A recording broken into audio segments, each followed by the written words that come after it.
Hi. Okay, now I'm audible. Hello, everyone. Hi. Welcome to the Async API. Um, okay, give me a few seconds. Yeah, welcome to the Async API. One of Async API's live stream, and in today's live stream, it's actually today's live stream is different, right? Today's live stream isn't just other kind of live stream like community meetings, design meetings and stuff. Today's live stream is actually about how to use the async API specification and also using all different tools that are within the async API ecosystem, right? So this is a workshop live session where we are going to be going from zero to actually building a complete stuff, right? With the async API specification and other tools around the ecosystem.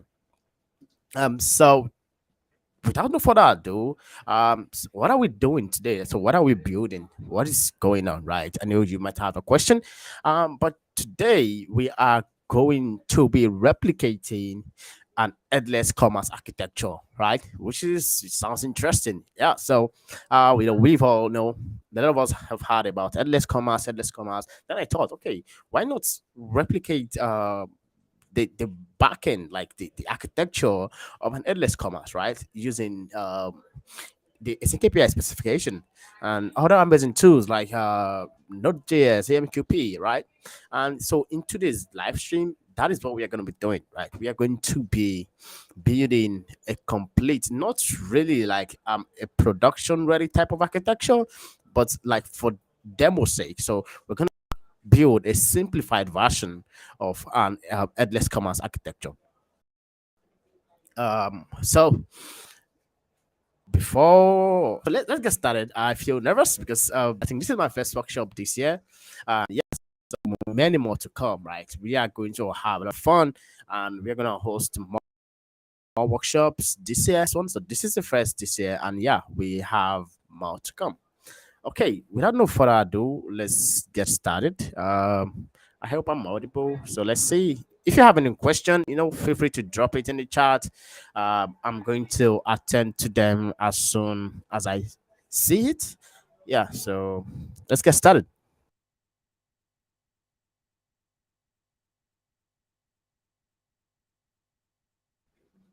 Okay, so getting started. Okay, let's just do, let's see, um, let's have a diagram. Let us draw a diagram of what we are trying to achieve, right? So I'm going to share my screen. Let's go to Kali Draw. Okay, where is the share button? Um, Share button, share screen. Okay, I'm sharing my screen. Okay, so this is an amazing tool I use a lot when I'm drawing. It is called a ScaliDraw. It is also an open source tool. So if you are really interested, you should check it out. So I'm gonna drop a link to the tool right in the comments in the chat section. So this is the tool I use a lot for drawing. So you should definitely check it out. So let's do a simple diagram of what we are trying to like achieve today, right? That would be cool. So this is what a simplified version of an headless architecture looks like, an headless commerce architecture. So, we have, let's say, we have the web browser, and we have the mobile phone, and yeah, we have maybe, let's say, another device or something. So we have the web. Let's add some text. Let's say this is the website. I'm sorry if it's too small. Let's say, okay, make it big. The website, and we have the mobile app. Mobile. So let's make it bigger.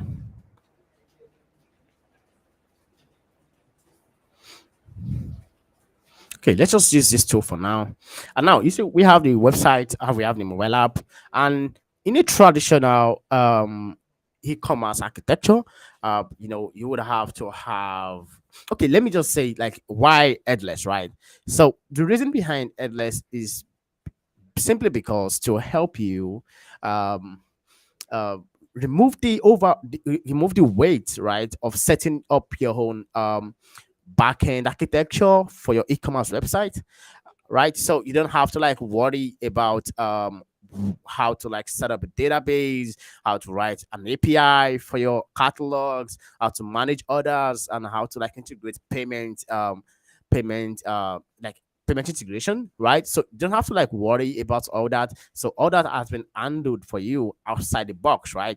So all you just receive is a set of APIs that you will be communicating with. So that is one of the interesting thing about an headless commerce, right? So you don't have to worry about all this other big stuff. All you just have to like worry about is how you want to like build your website, right? So how which tool you want to use to build a website. So it doesn't matter if you are using the WordPress or you are using a whole awesome stack like Next.js or Vue. So it doesn't matter. So you can build a website whatever way you want, or your mobile app whatever way you want. And the whole backend stuff you don't have to like worry about, unlike your traditional e-commerce stuff where you have to like be the one to like build the websites, you have to build the APIs, you have to like manage the database, you have to do all these stuff, all these technical stuff, right, by yourself, and also like have to like worry about scaling and stuff. But if you're using an headless commerce service, you really don't have to like worry about all this stuff because it's been handled for you out of the box, right? So there are organizations like Shopify that like does this, and so you don't have to like worry about all this architecture. So you can just like build your website and integrate with a set of API that have been provided for you. So let's continue the diagram, right? So we have the website, we have the mobile app, and now this is what you get.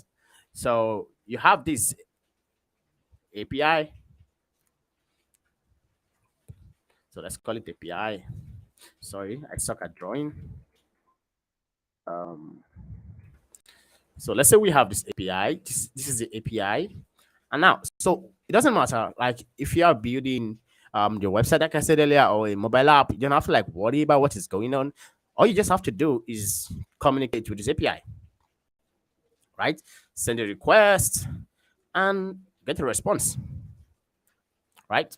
Now the same thing, you send a request and get a response, just like the typical request response HTTP, right?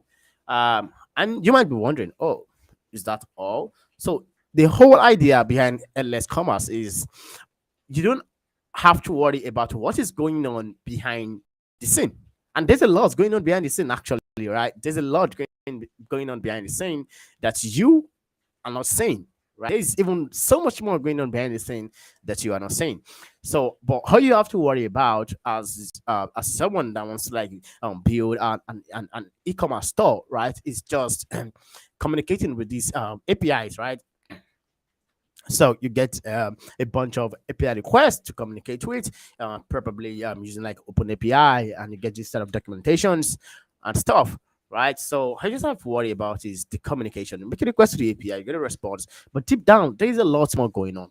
Like there are different services communicating with each other, right? Which is interesting, but you are not saying it, right? But it is happening underneath, right? So let's say we have an account service, which of course, because in order to use these services, you have to create an account. So we definitely have an account service. Okay, let's make this color different. Um, let's say red. Yeah. So let's say this is the account service. We have the account service,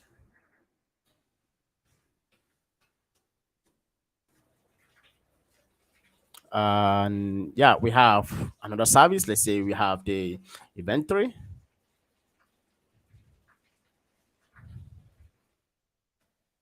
Have the inventory service.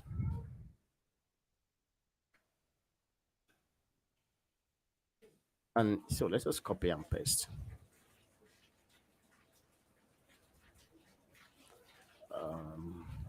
This.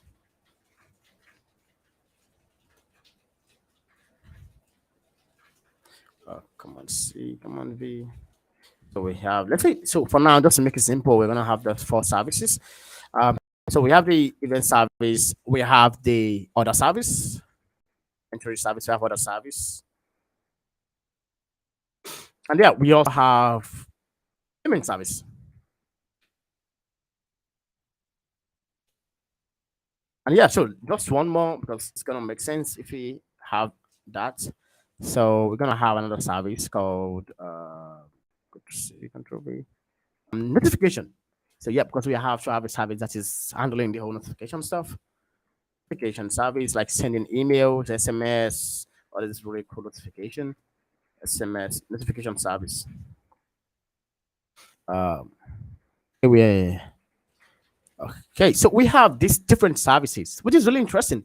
But if you're using this um headless commerce service or an headless commerce service out there like Shopify, you don't really know all these things is actually going on. Like this is some set of microservices that are like out there behind this thing, but you don't know, right? All you just get is this REST API you communicate with, but there's lots more going underneath, right? And yeah, just to know message, we have the database also. So just to say, then we have our database. So let's make the database a different color. Let's say yellow. Let's say this is I suck at drawing, so when this is in shapes, right? So we have this. Let's say this is our database, which is interesting. So let's say database.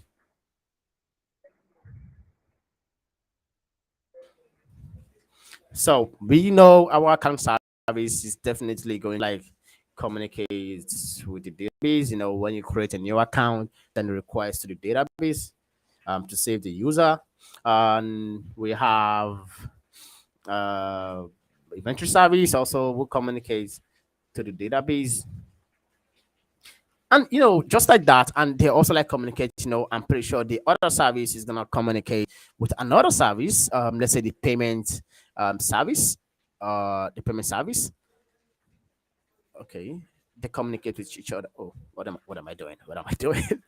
Okay, so let's say they communicate with each other. So these different services they communicate, and let's say these because we all know when you create a new order, you get notified, right? So we also know the other service also communicates with notification service, right?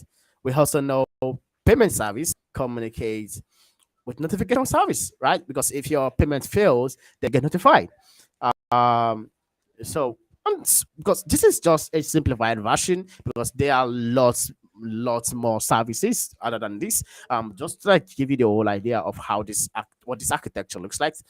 So we have these different services. They also communicate with each other, right? We have so many services, right? But the whole idea is you here, right?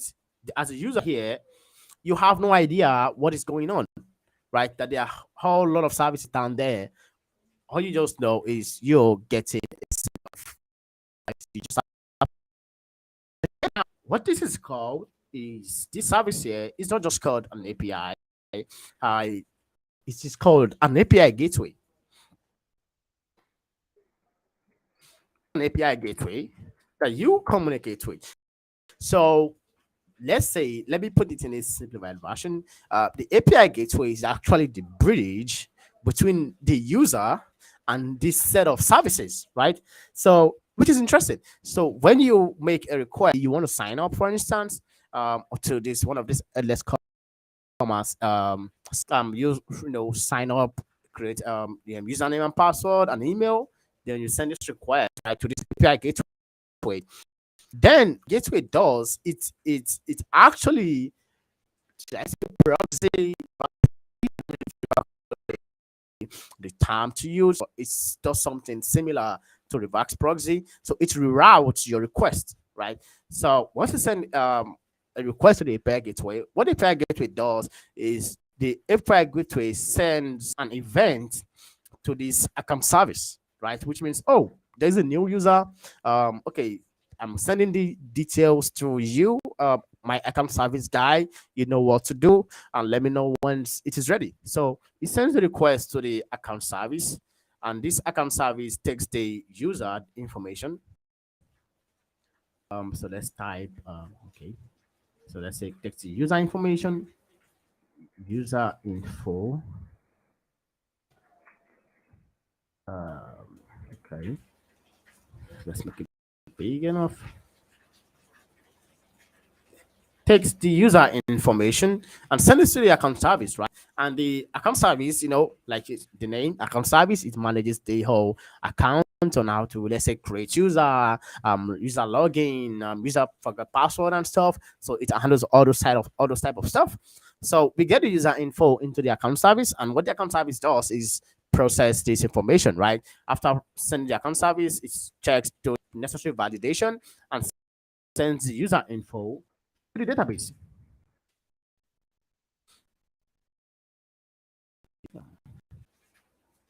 Then it sends the user information to the database, right? Which is interesting. So once it sends the date information to the database, and now what happens is this: the account service then has to somehow communicate back PI gateway with the status. Is the user successfully saved to the database, or does a user with this username already exist? Or different logs, right? It could be whatever logs. And now there's also a way to like handle this stuff. So you can have another service called log, which is what I'm gonna be doing, right? So I have another service called log. I don't know where to put it. Okay, let's just put it here. So let's change the color back to this. So called log. There's a log service.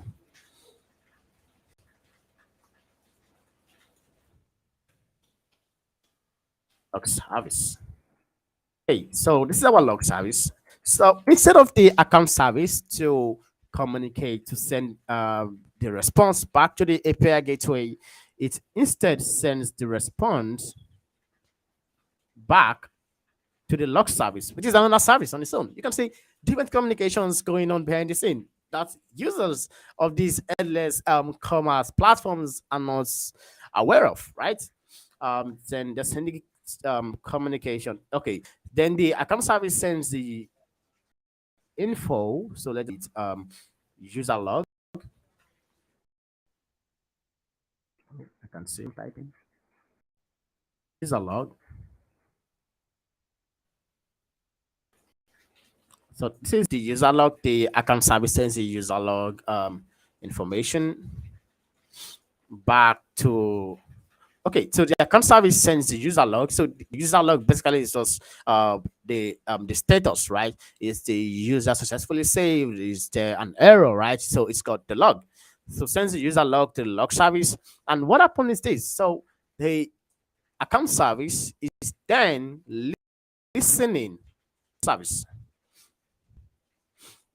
Yeah, that's it. The account service is listening to this log service. So which is interesting. The reason why I love this flow, unlike sending this request to the account service, and the account service has to like send the request back to the API gateway. If we continue this way, then the API gateway would have to listen to so many different events, so many different services, subscribe to so many different services, which is what I don't want, because it would have to like subscribe or listen to account service and events service and inventory service, other service, payment service, and stuff. Instead, we have another service called the log service, which is where our API gateway will be listening for log, right? And logs is to be there will be different logs, right? So there might be a log. Well, we're gonna have just one service.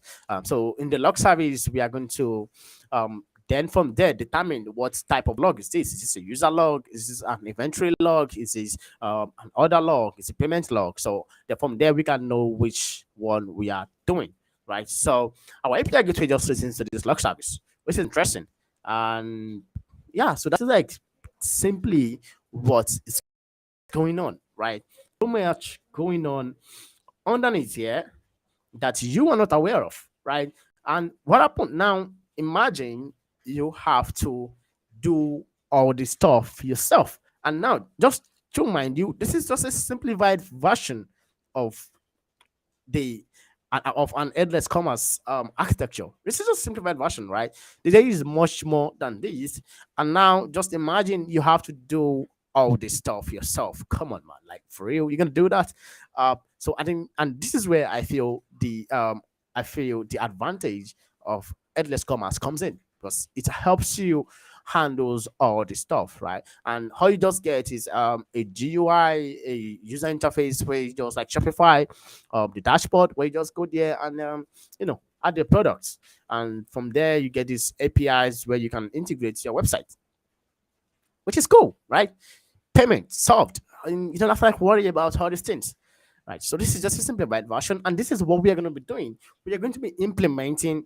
Sorry, we're going to be implementing this simplified version of this headless commerce architecture ourselves, right? Using async API, which is interesting. I know you might be asking why are we using async API and stuff, because all these communications that are happening here behind the scene, all these log services, all these services, because these are services, right?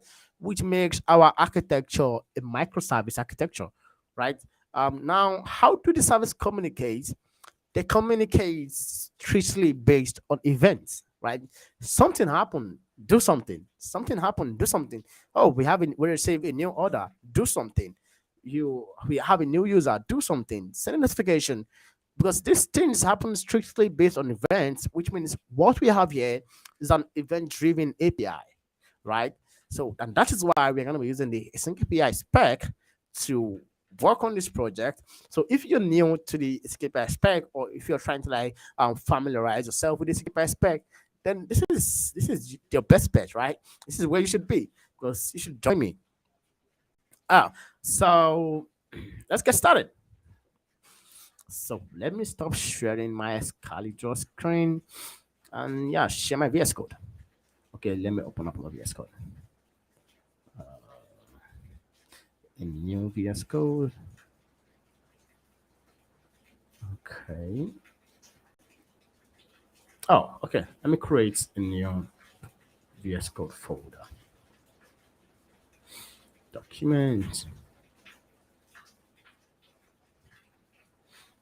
Okay. Let's call it headless commerce. Hey, so can I open up a new window?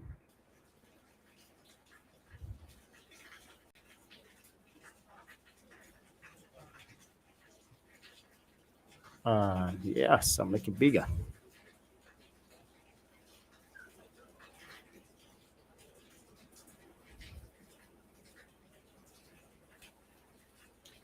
Uh, Open the folder.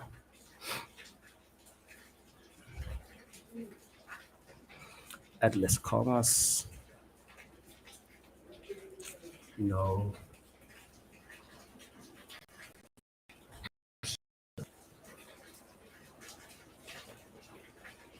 Sorry, guys. So I'm trying to open create a new project for the sake of the stream.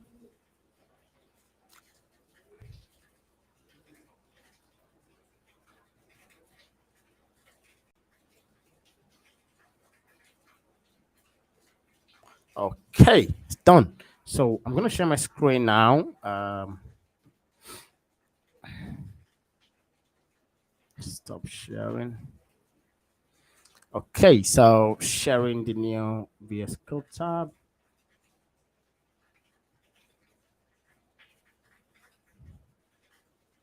Okay, this is my new working directory. I hope it is visible enough. Let's see. Let me try to increase the size. Okay, so we have our new working directory. So what we want to do now is we have to create this set of services. Oh, which is interesting. So the first thing we want to create is the new is the API gateway eventually. So let's just say API gateway, and yeah, so we have the API gateway. So what I want to do now is to initialize the project. Um, Trying to open up the terminal for VS Code. Can I do it from here? Okay. Sorry, just updating this quickly. So let's see the into API gateway and let's do npm init. Just click enter, enter, enter, enter, enter, enter. Yes. Okay, so we have our project initialized. Yeah, so the first thing we want to do, so just in case you miss it, our, like I said in the showed you in the example, the API gateway is using HTTP, right? So it has to be an HTTP, it has to be a RESTful API. So let me zoom in a bit. Let's see. So what we want to do now is install necessary packages. So for this project, I'm going to be using Fastify, which is like Express.js, but I think this is my newly founded love. I love it. So what we want to do now is to install the necessary packages. So I'm going to start by installing Fastify packages. So let's say npm install Fastify. Fastify. Okay, let's install Fastify. Mm, just to be sure, this is Fastify cost. Okay, yeah, Fastify. So, wait, so let's install these packages. So if you don't know about Fastify, okay, I think let me zoom in a bit.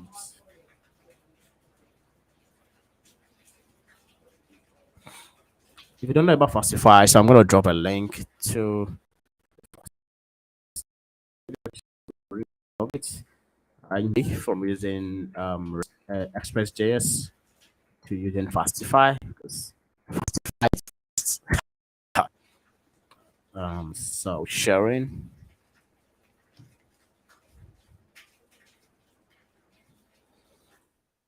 So you can check it out, Fastify.io, really nice project, open source. So you can give it a try.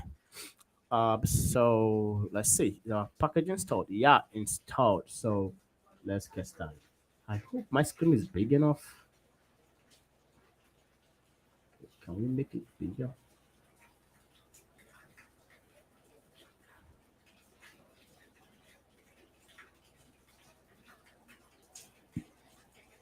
I don't know. Okay, let's. Uh, it's not big enough. What is happening?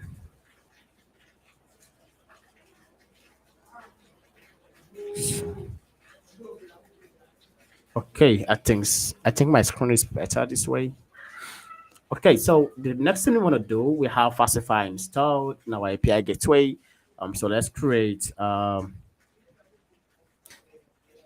so just to ensure, okay, it's big enough. I have to like make sure it is like you guys can see my screen. Yeah, so let's create the first thing we want to create in our API gateway is actually the index.js, new file index.js, just to ensure everything is working. So the first thing I want to do is import Fastify. It requires a Fastify package. Uh, so we have this Fastify installed. So what I want to do now is test it out by saying Fastify dot get. So let's make a get request. It's just similar to Express. Okay. So if you're familiar with Express, I don't think Fastify should be a problem. Yeah, so just like Express, so that's have anything kind of function which requires some response. Uh, yeah, so what do we do? Let's just say rest of status equals 200. Let's send a message and the message success. Okay, so we have this setup. So what we want to do now is actually um, start the server. So let's say go to start. Let's make it an asynchronous function. Then let's have a try catch just in case an error. So if there's an error, we want to log it. Falsify dot log dot error. So we log the error. So Fastify has an amazing documentation just in case you want to give Fastify a try. I would encourage you to like to use Fastify. It's actually the new kid in the block. So we have the next thing we want to do now is do a wait. So let's listen to let's say port what Fastify dot listen to let's use port 5000. Let's say listen is deprecated. Oh, okay. So I think the classified listening is deprecated. So I'm not gonna dive into the doc right now to see what's wrong. So let's log the info before let's say server started. Server listening on let's say Fastify the server dot address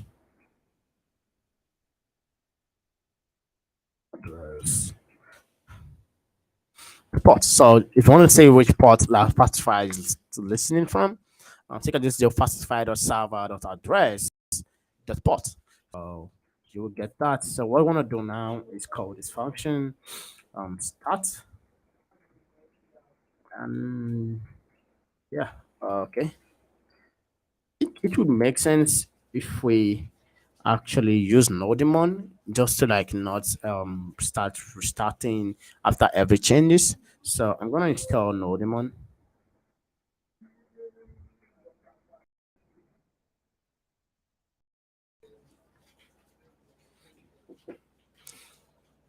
Okay, let's install Nodemon. Let's wait for Nodemon to install because I don't want to like kill my server and restart it every time I make a change.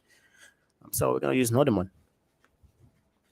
Okay, so we have Nodemon installed. So what we're gonna do now is go to our package.json and have a start script. Let's say we have start. So this is a comma. Say start, then we say Nodemon index.js. So we're gonna start this thing. Let's see if everything works. And PM start.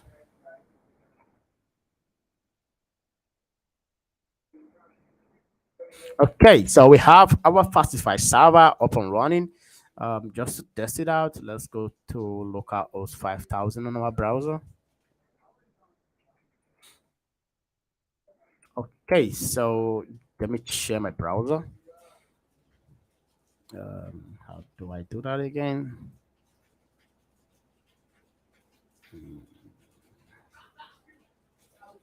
Okay, so I'm gonna share my browser. Yeah, so as you can see, the Localhost 5000 is working. Just we got a message success. So we are Fastify up and running. So what we want to do now is implement our set of service. So our first set of service is going to be the account service, right? Just like I showed in the diagram. Let's first implement the account service. So let's go back to our VS Code.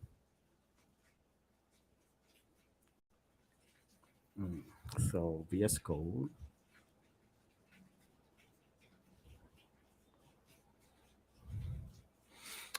So we're back to VS Code. So what we're going to do now is actually implement our first set of service. So which is going to be the account service. Okay, so just like in every other projects, we don't have the middleware, the controllers, the routes.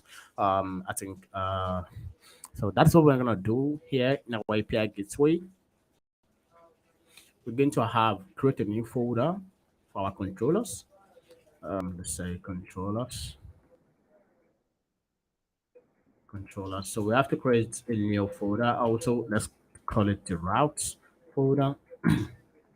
Oh no, that shouldn't be it. Move.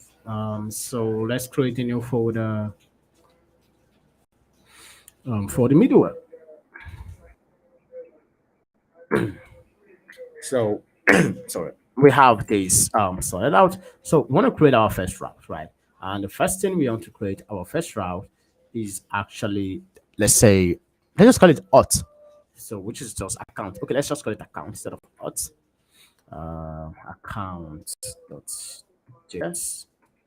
And what we want to do now at our first route is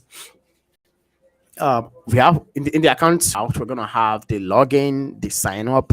So let us create those two services.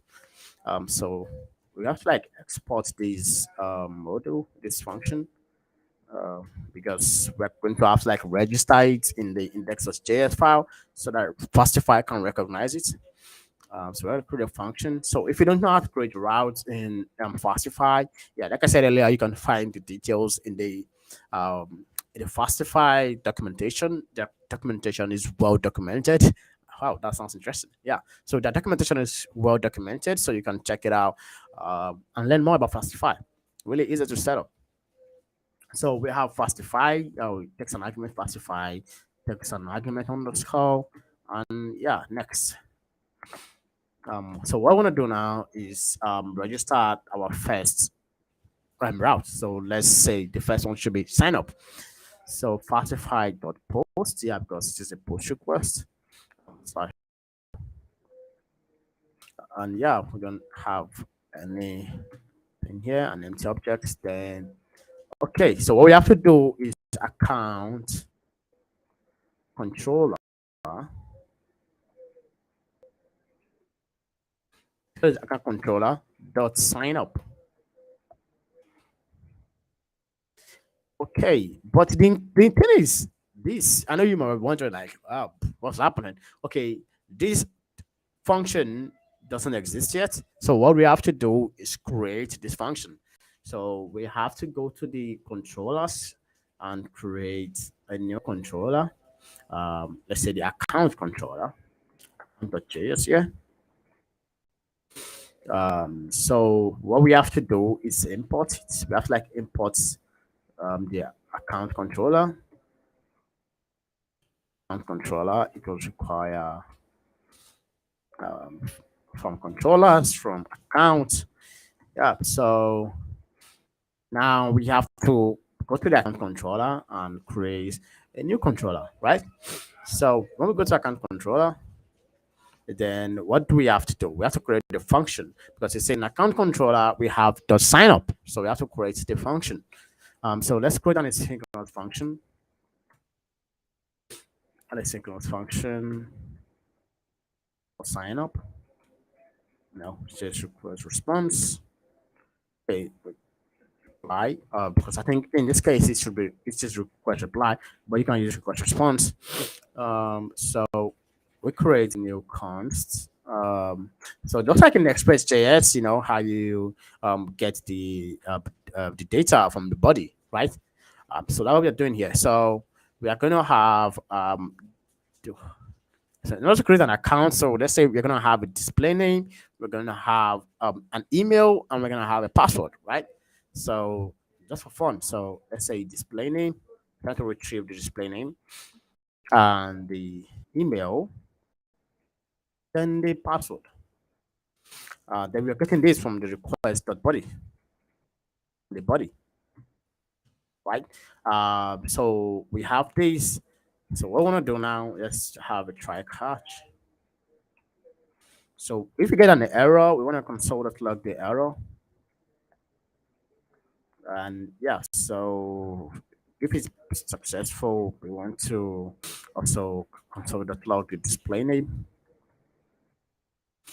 So we have that out of the way. So, but we can't use this function yet because we haven't exported it. We haven't exported it yet, because here in the account route we are actually trying to like use it, but we can't yet. So what we have to do now is export it.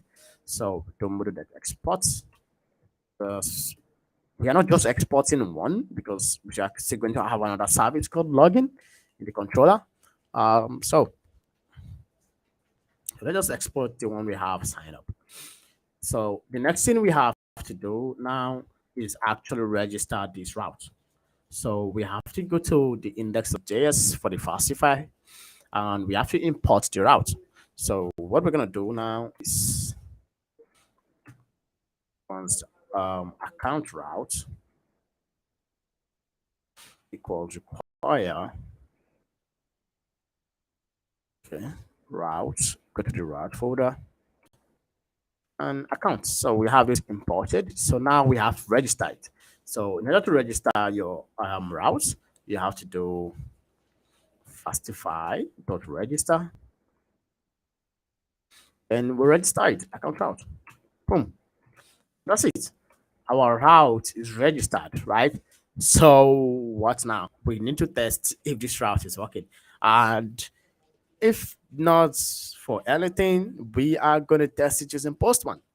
So let's me open up my Postman application.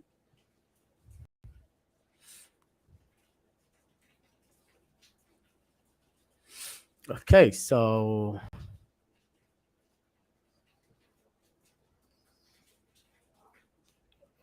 trying house 5,000. Okay, ouch.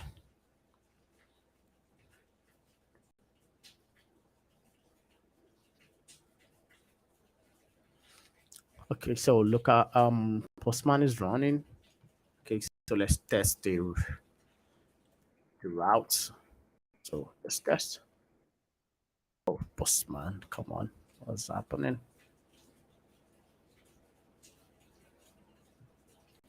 Okay, let me quit it.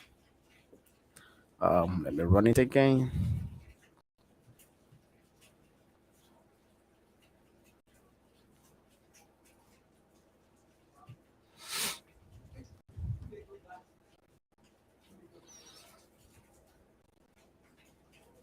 Okay, so we have the Postman running. Let's try it. Okay, something is wrong. I keep getting three on Postman. We have no idea why. Uh, let's see. Okay, access to local host 29. You don't have authorized view to open this. What is happening? What did we do wrong? Uh, First error of the day, 5,000. Hey, it looks like we are doing something wrong. Let's see. Let's investigate. Sherlock Holmes. So we have the account route slash account, and we have the account changes. Let's see. Yeah, we have the account to change, the account controller.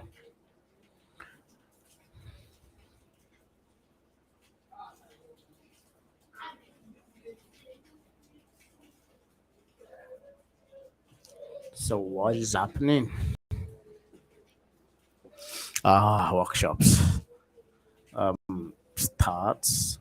Okay, let me comment out this first to see if that's where it's coming from.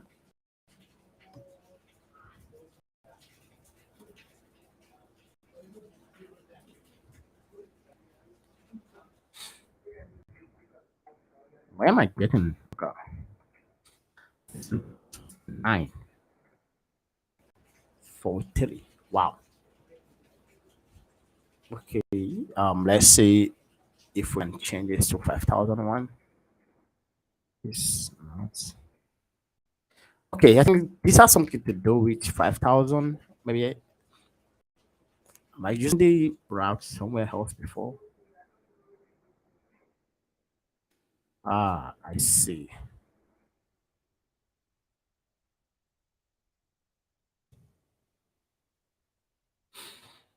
Hmm.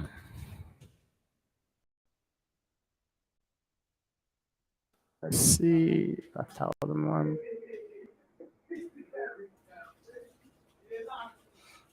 Local owes 5,000.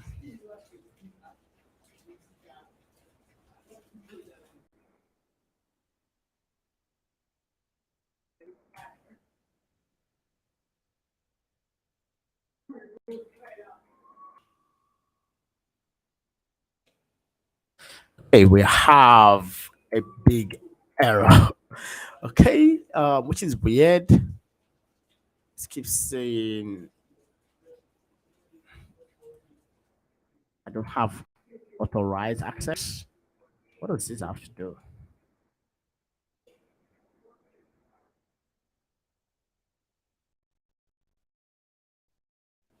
I hope it has nothing to do with VPN.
Forbidden.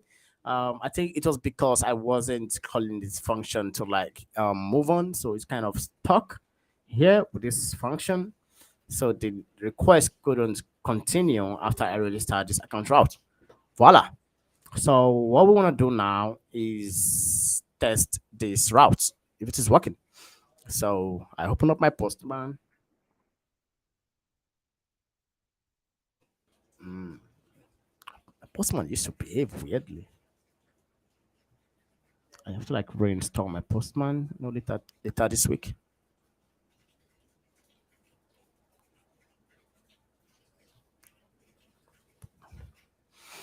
Okay, let's test it again.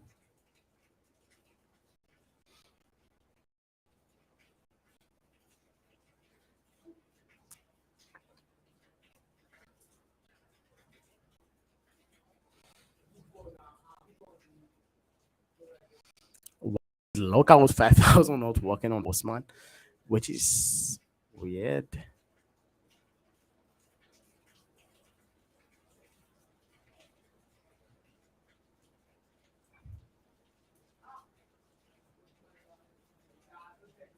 It keeps saying route post. Okay, let me share my screen.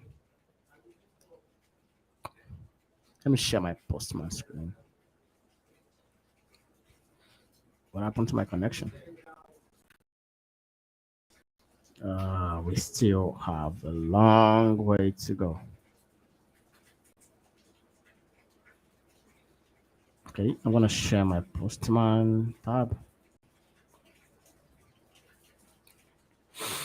Okay, so this is supposed to work because we were trying to like. Oh, sorry, my bad. Right, so we go to post, then we go to slash sign up. What we're trying. I'm saying so it works. localhost slash 5000, sorry, 5000 slash sign up is working. So let's go back to our VS Code terminal to see if we get the response we are looking for. Because you can see here it says 200, which is okay. So let's go back to VS Code. Okay, so VS Code it is.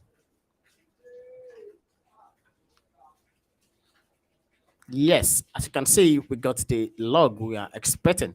So we go back to the controllers, we get controllers log display name, we have it. So the first controller is working, but we need to do much more, right? So what we'll need to do now is before we proceed in creating this sign up um,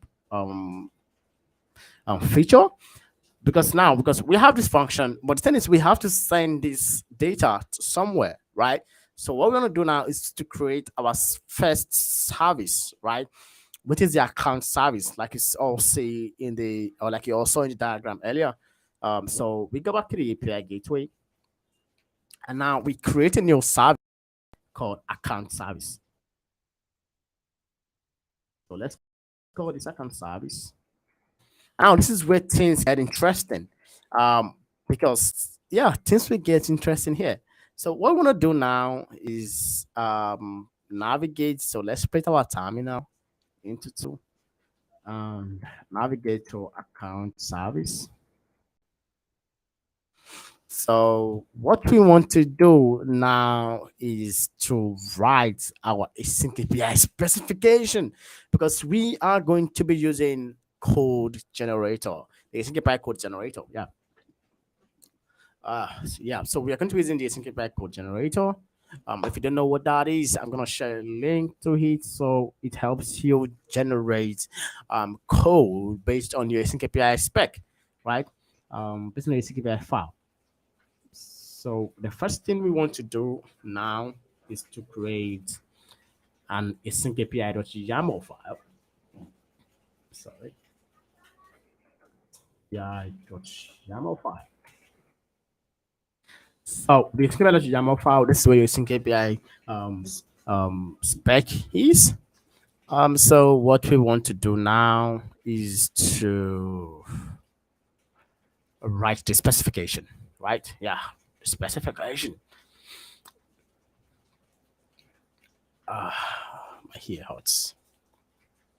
Okay, so we are using the ATML version 2.6.0. So like mentioned, it's 2.60.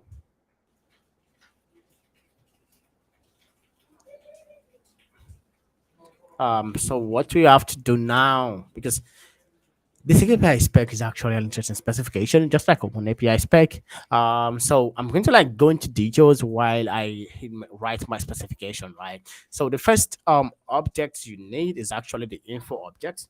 So I'm gonna mention create an object called the info object. So the info object takes three parameters, right? So which is the first one is title. So the title means the title of the API. The title of my API is account service, right? The version, let's just say the first version. Let's just say version 1.0. Uh, so the next thing is description. Let's say the description of my API. This service is in charge of processing an user account, right? So this is the first thing you need when you're writing your async API file. Is the info service, the info object rather. So the info object is the part that tells users, not actually users, other developers that would be working on your API, what this particular API is about, right? So the next thing we want to do is the next section, which is called servers. Servers. So the servers the servers is for, it's actually also like description, but for the server you're using for your API, right? So it could be AMQP, it could be HTTP, so it could be any kind of protocol actually. But before you get into defining which protocol your server is using, you have to like tell you have to like define what type of server it is. So is this a development server? Is this a production server? Is this whatever server it is? So we're gonna call our whole development server. So you're gonna have more than one server. That is why it's called servers. But for now, we are just having the development server because we don't have a production server yet. So the next thing we want to do is the first thing we want to do after you've specified what type of server this is actually the URL to the server you're using, to the protocol you're using, right? So it's a URL, and the protocol I'm using is AMQP. So I'm gonna say AMQP dash slash slash localhost then bot. So I will get a bit into why I'm using this. Just for now, let's proceed. So why are we having an error? Okay, yeah, we're not done. The URL. Then the next one we need is the protocol. Like I said earlier, I'm using AMQP. Uh, AMQP. So the next thing I'm doing now after the protocol is protocol version. I'm using the AMQP 0.91. So I have to like specify it 0.9.1. And the next thing I'm gonna do is the description. I have to describe this server. Let's just say this is a development broker. Um, this is not production, just a development broker. So variables. This is not really necessary, but I think it's good if you have it. Um, so let's have the port, which is the port we are listening to for our MQP broker. The port is say num. If you want to learn more about the spec, I would post the link to the documentation for the spec, especially since I'm using version 2.6. So you might want to check it out. And so let's just say for the MQP, I'm using 15672 and also maybe 125,672, I guess. 5672. Yeah, so we have these servers drafted out, right? Okay. Drafted out. We have the server. So the next thing we want to do is we have our development servers. So the next thing we want to do is channels. So let's create a new channel. Okay, let's just add space just to channels. So the first channel we want to add is actually the sign up channel. Okay, for the account service, we are basically just going to have like two channels, which is the sign up and login. So let's do user sign up. So let's just say the channel should be called user slash sign up, which is the first one we're doing. And yeah, so what kind of operation is this? Right, this channel for sign up. So what operation is this? How are we going to communicate, or how do we want users to communicate with this channel, or with this topic? Or you could eventually call it route depending on which protocol you're using. So I would refer to it as topic. So we have the user slash sign up, which means how do we want users to communicate, or how do we want other services to communicate with this topic? And yeah, so we are going to have publish.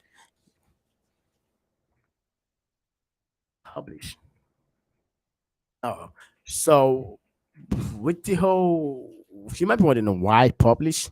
Uh, because when we create an account, right, we want the user, like the service, to publish a message to this topic, right? So it's you when you are describing your SQL spec, especially the operation level, when you decide what how you want to send and receive messages from a particular channel. So when you use publish, what you actually mean is what you want other services to publish message or to publish an event or publish a message to your topic, right? And when you subscribe, which means you want other services to subscribe to your topic or to your channel, which means definitely subscribe the publishing. So, but here we want other services to publish a message to the service. So we're gonna have, let's say, operation ID. Let's just call it sign up. The next thing we want to do is to match what type of message do we need? What type of message are we expecting to for people or for folks? I said no. So what kind of message are we expecting other services to send to this topic, right? So we have to create a message. So instead of us like having this message to find out, so we have I'm gonna create another object which is called components, which makes sense because then I don't have to like have these long message stuff. So it could be actually just pointed out and makes my YAML file more readable. It's a new called component. And yeah, in the components, I'm gonna create messages. So all my messages can actually rely or can actually live in these components. This message, so messages. So the first message you want to define is actually the user sign up. So let's just say sign up message, sign up, which is a sign up message. So no, not just sign up. So this is okay. I spent it wrong. Sign up. So what I want to do next is actually message ID, the name of the message. So let's just say message ID. Let's call it sign up. So let's call the message name. Let's just also sign up. And now the next thing we need after we've defined the message ID, the name of the message. The next thing we want to do now is to um, define the next thing we want to do is to create the payload of the message. So we have to create a payload, which is the most important aspect. Payload. So the payload is actually the object you're expressing, or the message format, how you want the message to look like. So what we are sending from our account service is actually the display name, the email, and the password, which is in form of an object, right? So we want the payload type to be an object. I'm sorry, type an object. So we are not expecting a string; we are expecting an object, strictly object. So we have an object. And the next thing we want to do now is to because the SNKPI spec is actually based off JSON schema. This is JSON schema. The SNKPI spec JSON schema actually this is JSON schema under hood, which means we it's actually if you're familiar with JSON schema, I don't think you should have problem, writing your specification. So what we want to do now is mention that in this payload, we don't want additional properties. Additional properties. Come on. Don't want to complete. Additional properties false. And you might be wondering, why am I saying additional properties false? Well, just in case you miss it, by default, additional properties will be allowed. So just to make it more explainable, so just to make it more explainable, this is what I meant. So when I create, let's say I have my first, okay, let me omit this part. Let me remove the additional properties. Now let's create, yeah, our properties, right? So properties, let's say the first properties we need is display name, right? Um, properties, display name is our first property. let's call display name, which is a type of string because we want the display name to be a string type of string, and we want there's a description. This is not necessary, but it's um, just for more details. So let's just get name of the user. So we have display name. What do we need again? As you all know, then the next thing we need is email, and type of string. Yeah, but the email won't just be just type of string. It would have a format of email. So just for validation purposes. And then we need password, right? Password, which is type of string, and description. Okay, description password of user. Sorry, say user password. And yeah, let's add description to this one. User email address. Okay, what's happening? Oh, format YAML. Oh, formatting is bad. So yeah, so we have, so this is actually all we need, right? For the username, the password. So this is actually all we need. But now the additional properties I removed. This is why I added additional properties first. So when I'm sending this data to the account service from my API gateway, so if I had another data to this three set of data, display name, email, password, and I just added another data called let's say nickname or full name, right? And in my HTTP YAML file, you see, there's here, nothing like full name, like no full name here, just display name, email, and password. So, but if I'm sending additional update properties like full name to the payload, by default, it should reject it, right? But it won't. It would actually accept it in as much as you have display name, email, and password. It doesn't care if you have more data, it's going to accept it. But that is where it is out of the box with JSON schema, right? So what you have to do now is to reject it, right? So, and in order to reject it, what do you have to tell? You have to make mention in the payload that you do not want additional properties, and this is what we are doing here. I, by saying additional properties uh, equals false.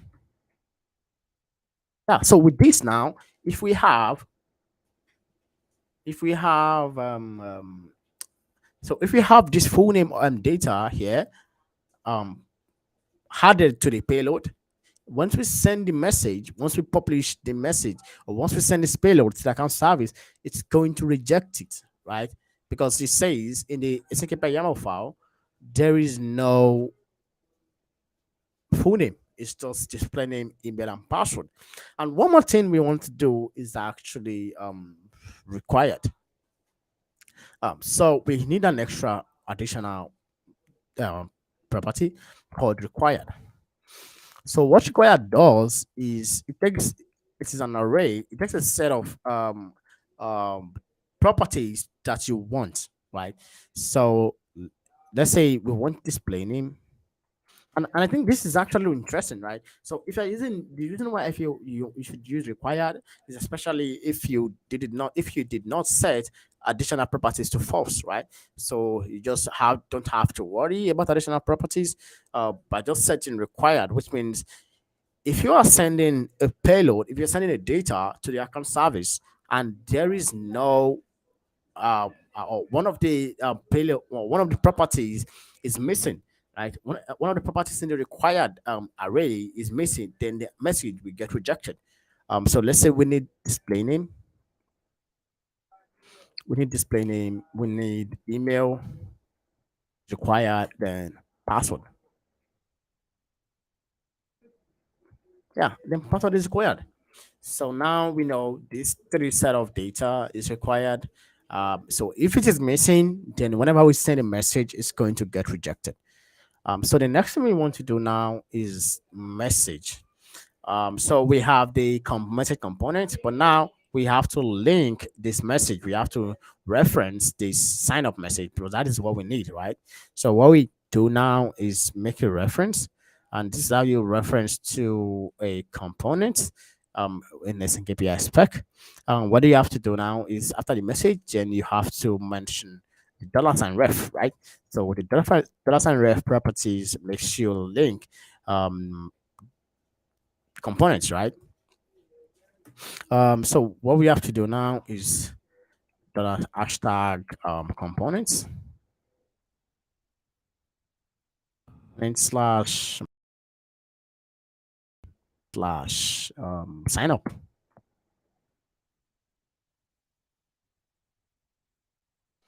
Sign up. So we have this our first spec routine. So not just not come back. So let's just do the login also. So which is kind of similar to sign up. So we're just gonna do it. So login. Let's just do user slash login. Login is published because we are publishing messages. Patient ID. Let's just call it login messages message. So let's create the login message also. Okay, let's just create this one inline. We don't have to create a new component. So let's just call it message ID. Let's just say login. So this is why I'm doing this is just to show you how you can also do it if you don't want to like use component. You can just like do it inline. So you have to create a message ID. Login, then the name of the message. Let's call it log. Then we can then say the payload. Yeah, the payload type is also the type of object. The next thing we want to do after they add in the payload type of object is additional properties. Let's say false. Okay, you know what? Let's just leave it. We can just choose required, right? So we need to require some payload, some data. So we just want to use email and password. That's what we need, and password.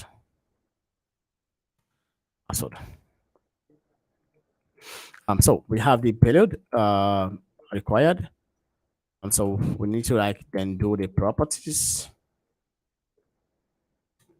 So the properties we just need email and password. So email, just copy and paste from these two. That should do it. Email and password.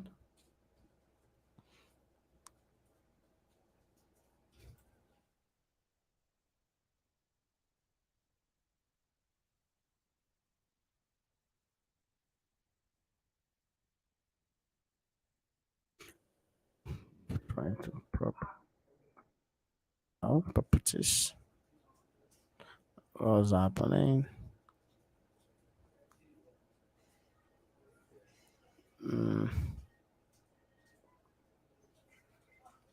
Properties. Okay. Email.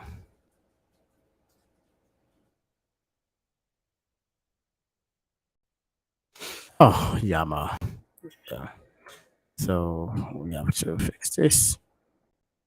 And, uh,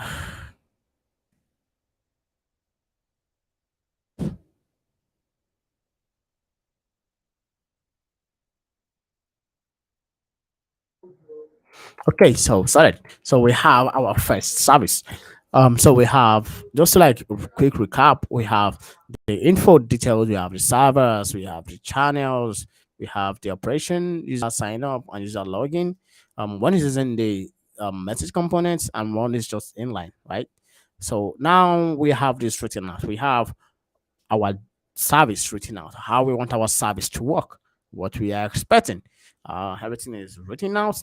So now, what we want to do is to use the async API code generator to generate code based off this async API file. Uh,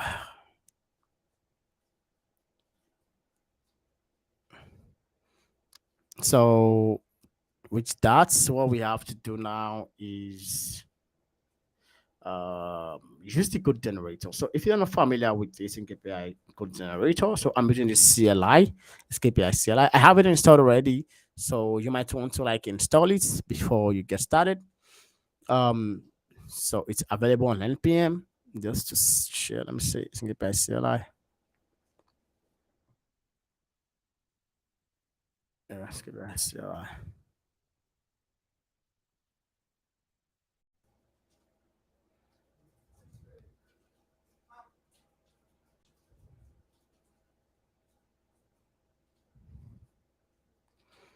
Okay. Um. Okay, I'm sharing the link to the async API CLI. Okay, so we have a script CLI. So what we have to do, I have it installed already, so you might want to install it. So what I'm gonna do now is to install the code using the code generator. Sorry, generate the code using the code generator. So I have to say async API generate from template. So which means I want to generate from a template. So which template? I basically want to use the Node.js template. So from template, so I have to like specify where my async API file is, which is just under slash async API .yaml. So the template I want to use is the async API Node.js template. So I say this as async API slash Node.js is template. Yes, templates, right? So what I want to do now is the out. Next, I want to do is to output it in the current directory. That's O, I think O, which is the output. Then I want to output it in the current directory, and yeah, I think that should be it. No, so I have to like also make mention of the server I want to generate because today we have like I said earlier, you can have more than one server. So but currently we have the development server. So what I want to do now is to point out the server I want to use, which is server equals to development. Okay, so we have everything written out. So let's see if our code is gonna generate. Moment of truth, guys. Okay, we get an error. It says generator error. The slash is not an empty directory. Okay, so in order to generate code, you it's mostly always looking for an empty directory, just not like override a current work that you have there, or not like mess up your working environment. So most times it wants you to like output the generated code in an empty folder. But no, that's not what I want. I just wanted to generate something like that. So I just have to use the false right flag. Okay, so let's see. Generation in progress.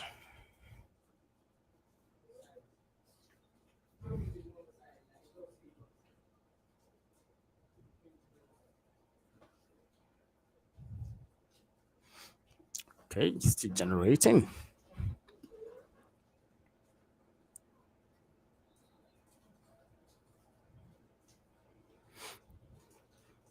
This is going to be an interesting stream. Oh, it's gonna be long. I'm glad I'm doing it anyways.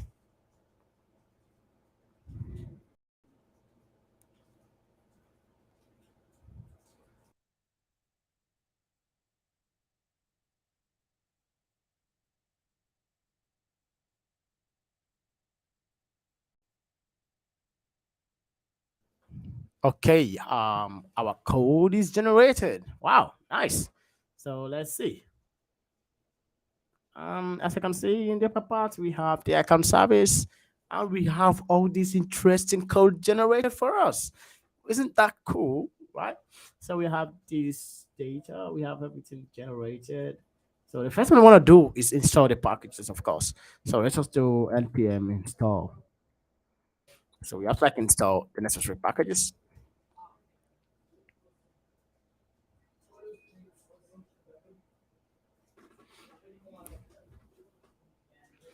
Okay, so let's see installing.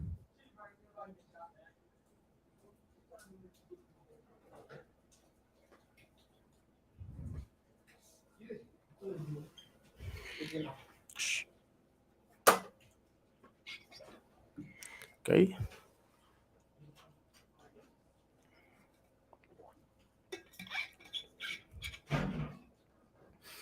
Okay, our packages have been installed. So let's go to the account service. Let's go to the package.json. Let's see what is happening. Okay, so it just says npm start. So let's run npm start. npm start.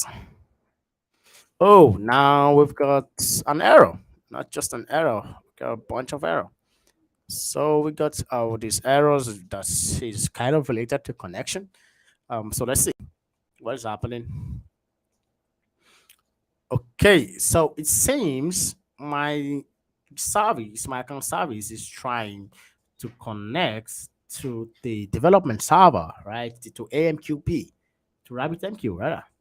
So as you can see, we have all this stuff in the common.yaml, the exchange, the username, the password, the part and stuff is missing. So not fix it. The first thing I need to do is to start a RabbitMQ. So because RabbitMQ is not running because AMQP uses RabbitMQ. So what I have to do now is to set up my RabbitMQ. So I'm not gonna install it locally. I'm just gonna use Docker because I have Docker installed on my laptop. So just to see, so let me share my screen. Okay, the best way to actually start it is this. So let's have let's create a new folder. I just call it Docker Compose. Click Docker Compose, right? So we just have to like create a new Docker file. Uh, so I just call it Docker Compose.yaml. I know, right? We've been writing a lot of YAML files. Docker Compose YAML. What we're going to do now is just write one YAML file. So just to save the stress, I'm just going to copy it uh, somewhere and paste it. So this is it. So we just have the version, the services. Services, we use Rabbit one, then just like use the image RabbitMQ, the host name RabbitMQ, then we just have the default client and stuff set up. So this is just the RabbitMQ service. Instead of like setting it up yourself locally, just use this to compose. So what I want to do now is to start this service. So what I'm gonna do is run Docker Compose up in my terminal. So I'm not gonna share that here because I have less screen. So I'm gonna do that somewhere else. Um, so just let me start it. Docker,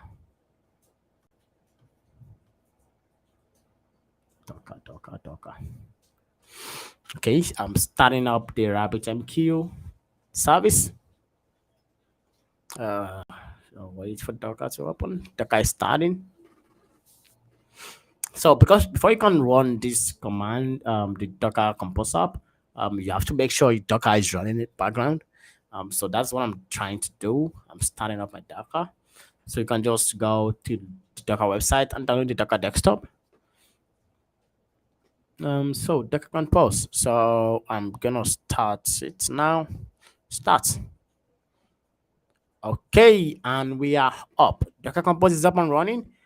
Just to show you guys, let me share my Docker screen. Share screen, window. I saw my Docker. So you can see from Docker, this is running. This is the Docker Compose script I ran the other time, Docker Compose. So I just navigate to the new folder I created, Docker Compose, and just run Docker Compose up. And you can see the RabbitMQ service is running, right? So you can see on port 15672, right? So what I have to do now is go to this local host 15672. Okay, let me share my screen again. Oh God, just sharing screens.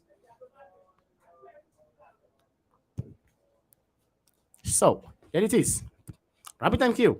So what I'm gonna do now is use the default login details.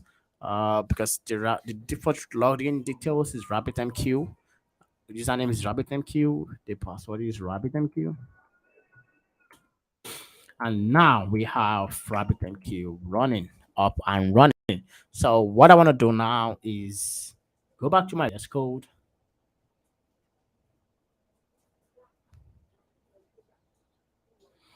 Mhm. Go back to my VS Code. So we can close this Docker file because it's already running. And now we can go back to the account service command.yaml file. This is more of like the configuration. So if you're using the code generator, so the command.yaml is where you can configure your service, how you want it to work. And because I have the RabbitMQ running now, so when I try to do this again, npm run start,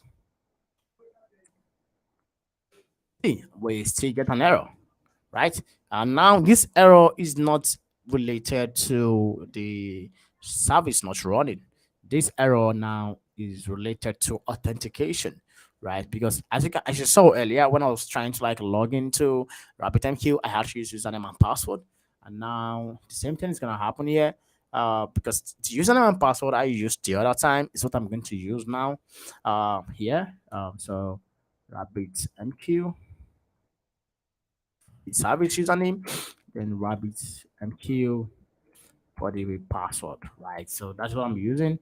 I think that should work now.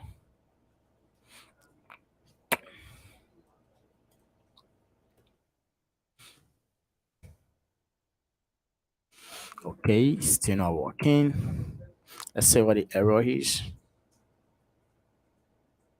Okay, now this error is actually related to this some configuration I had done on my RabbitMQ running already. So what I'm gonna do now is to delete all exchanges already running. So I'm gonna go deeper on that later on. Okay, let's see. Do we have any queues? Delete everything. Okay, so deleted. npm run start again. Oh, not working. What is happening? Server close. Auto delete for inaccurate argument. Auto delete. Account service. Oh, account service is what it's using. This queue. So I'm gonna delete it because this queue already exists. Okay, so let's go again. npm run start. Now connected. So it is working. So the reason why I was getting an error before was because I already have a queue with this name already running with some predefined configuration, which is not matching what I have here. So that was why I was getting an error. So I had to delete the queue from RabbitMQ, and now voila, it's up and running. So as you can see here, it says connected. AMQP adapter is connected. So now we have our account service running. And you might be wondering, so what next? What are we going to do? How are this service going to communicate? How are we going to communicate? Um, how is the API gateway going to communicate with the account service, right? And now, which is where it is interesting, because our service is using RabbitMQ, right? Which means which means we can use um, a- AMQP to also communicate with this our account service from the API gateway. This is what we are going to do, right? We are going to use AMQP in our API gateway also. So let's go to this route, and yeah, so I feel thirsty.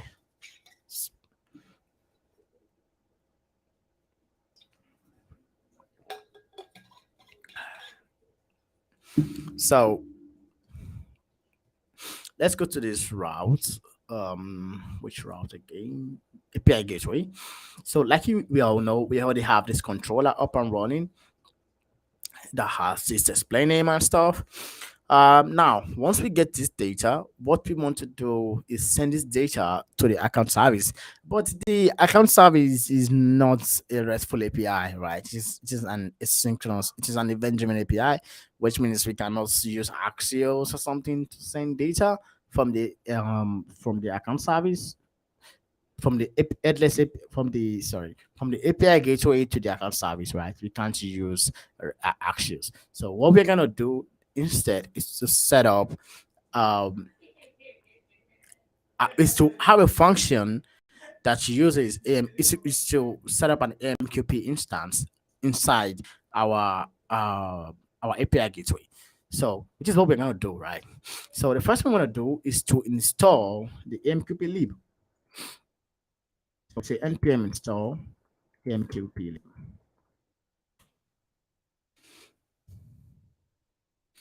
So we have AMQP lib installed.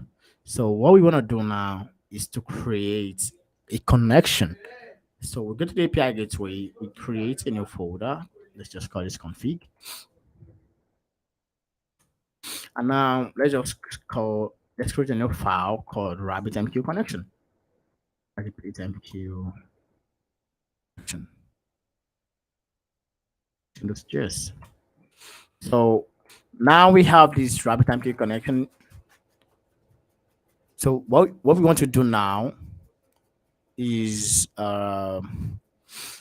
set up this connection, right? So we want to set up this connection. So the first thing we have to do is to import the MQP lib. So let's say create a constant called MQP. This is going to require uh, the AMQP lib slash callback API. The first thing we want to do is to make sure this whole configuration is available outside this file. So exports does exports. So the first function that we want to do is to initialize connection. So let's say in this connection or connection init, init is a function. So let's have an argument called a function finish. So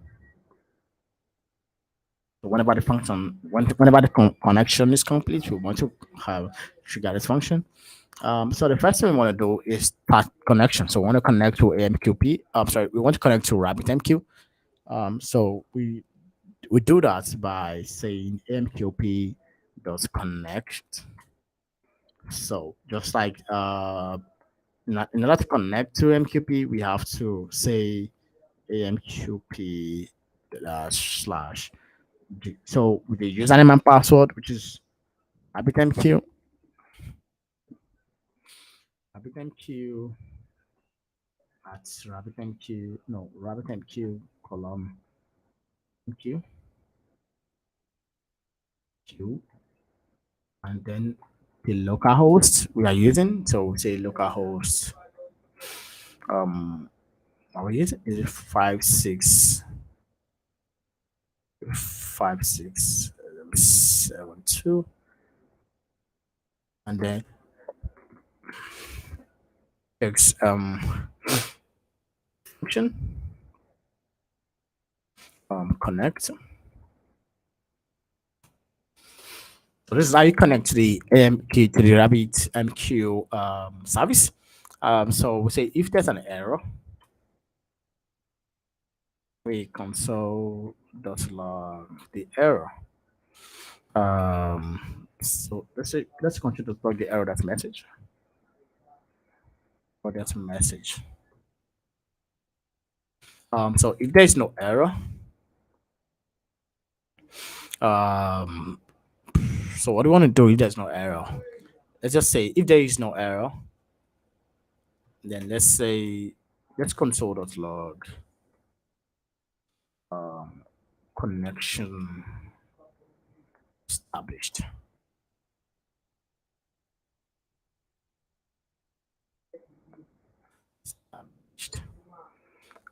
So, so let's try to start our server. Let's hope nothing breaks. NPM run start. Oh, so we can't start it yet. So sorry. We have to install it. We have to like trigger this function. So let's go to the index.js file. Sorry, index.js.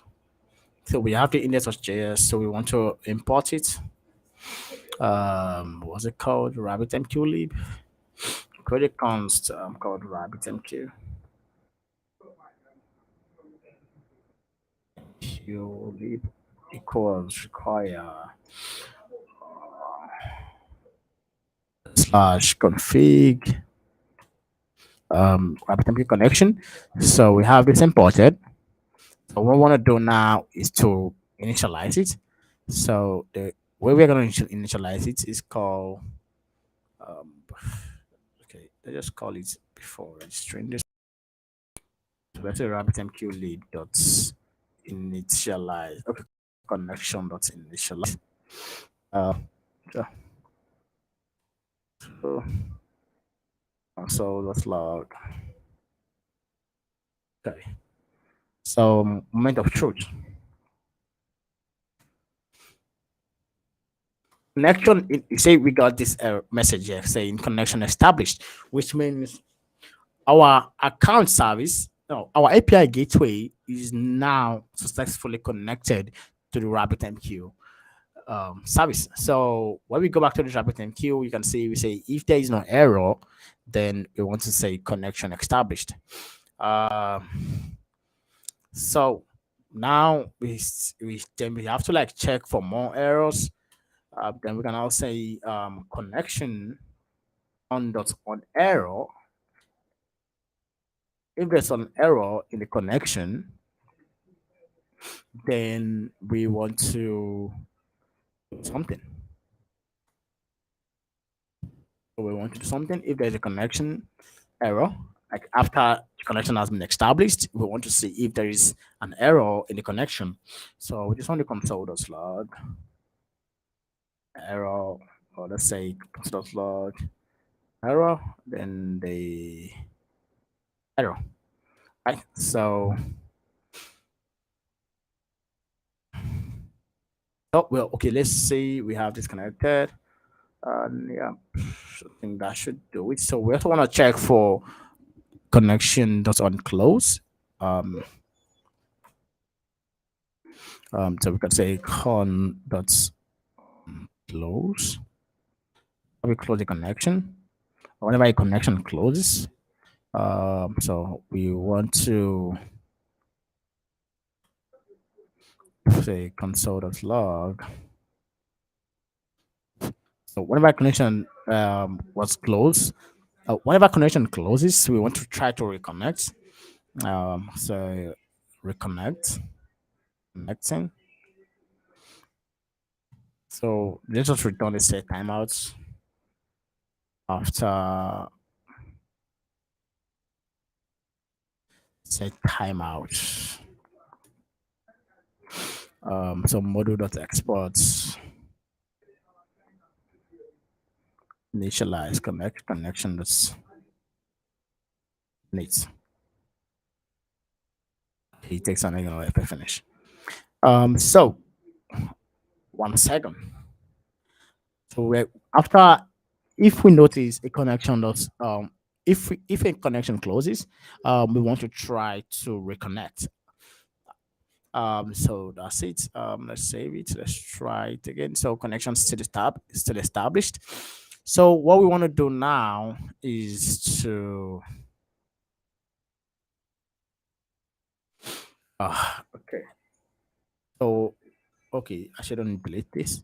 Connection established. So what I want to do now is to make this available across other functions, right? So let's just create a new function or a new variable.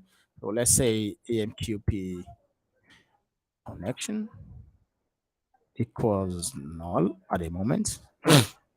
So if we successfully create a connection, So let's set MQP connection to be equals the that's this parameter here, connection. So because then after this connection dot initialize function has been successful, then we can use the data this function outside this function. So we can use this function, this connection function after outside the connection in this function. Okay, little water, little water.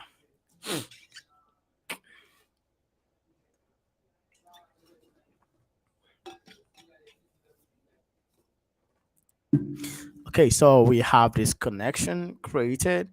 So the next thing we want to do, I'm sorry, the next thing we want to do now is to create another function called start publisher. So what we want to do now is, sorry guys, give me a few seconds. Um,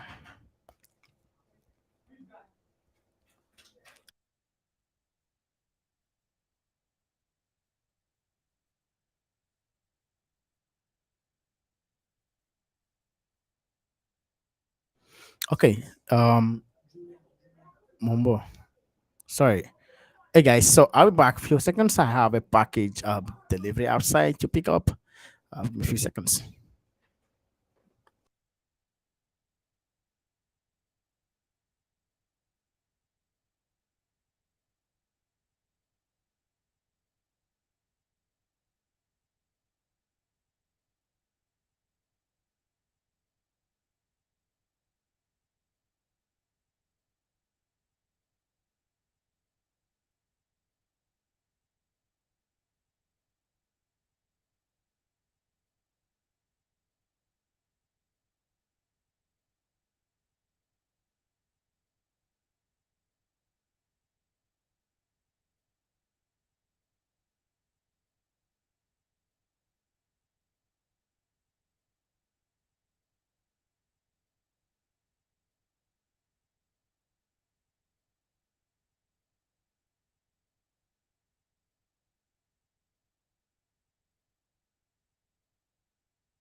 Hey folks, sorry I had a delivery, so I had to go pick it up. Hi, so I'm back. So as I was saying now, so the next thing we want to do right now is to look for a way to publish these messages, right? So when I say publish, so what we want to do is after we get this data, so instead of console.log, we want to publish this message. We want to send this message to the account service. So, and in order to do that, we have to go to the come on, stop it. So in order to do that, we need to so in order to stop it. So sorry. In order to do that, now we have to in order to publish this message, we have to start a publisher. And so, how do we start a publisher? So we come to this after this connection initialization. So what we want to do is create another function called add publisher. Add publisher. Uh,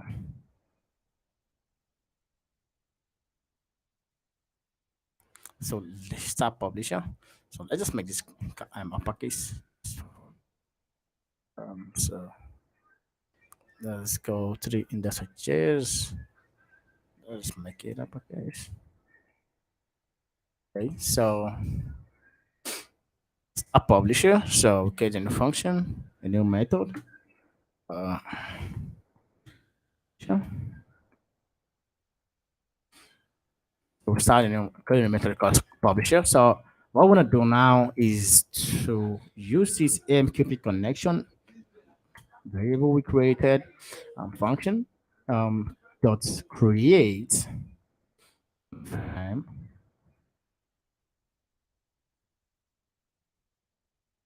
um, channel.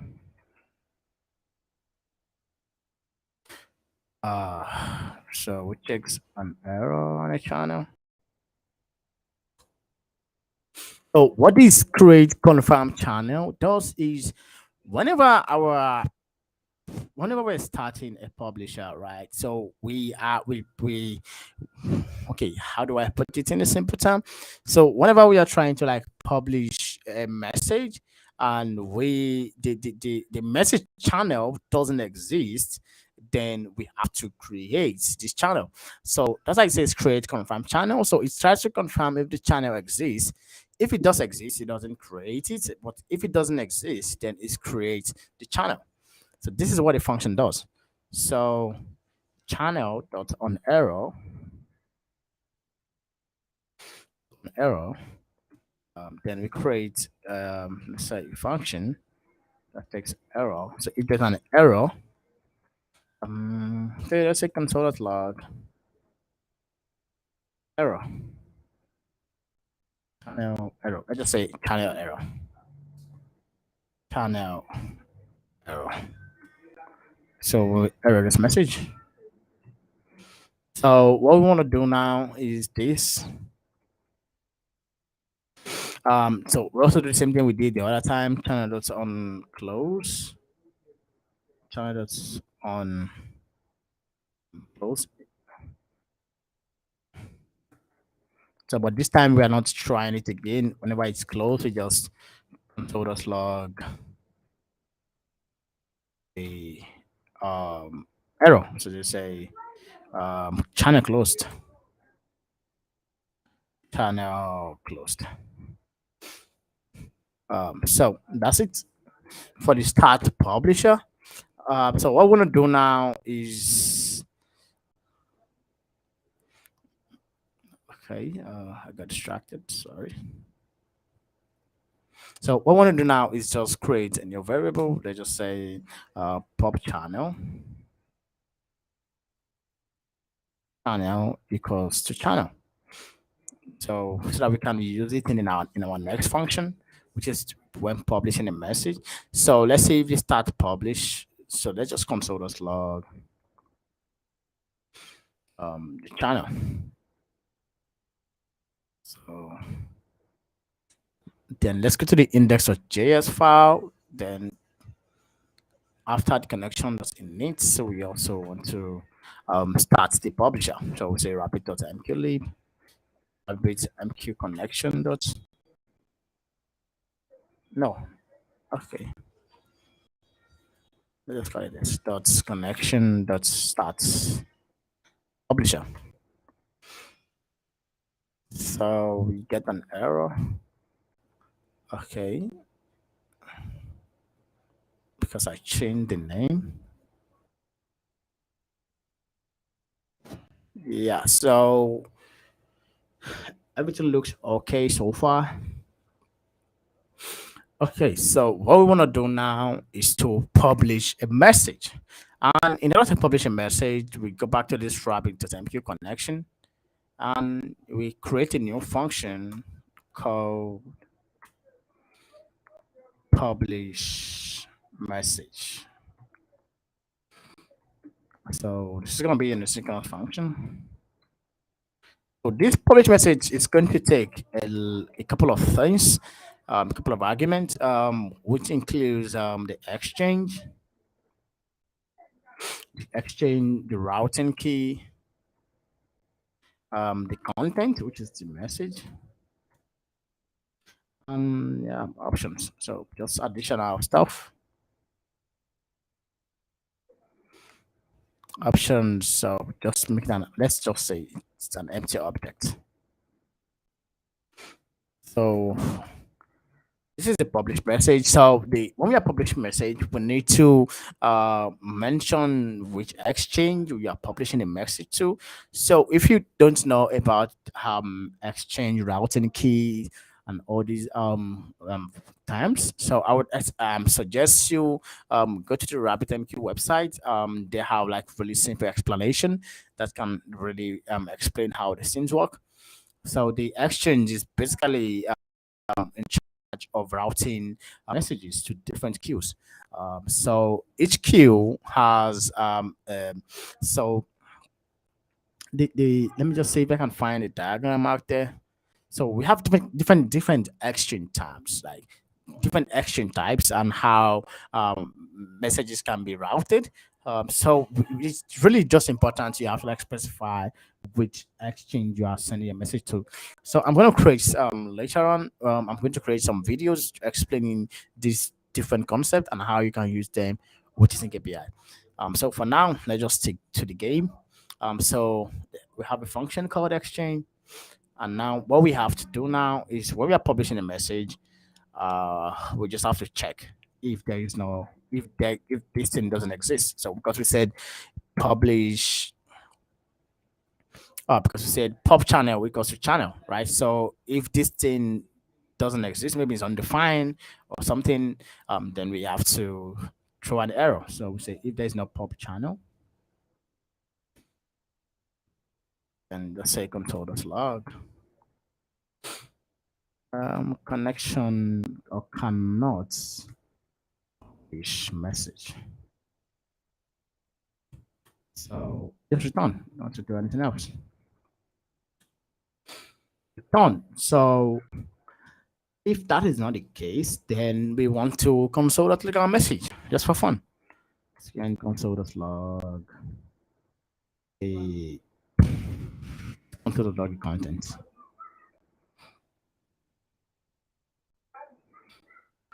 So console.log content. So moment of truth, let's try it out. So index.js. We have a start publisher, it's running. So we go to the account controller and we want to publish this message.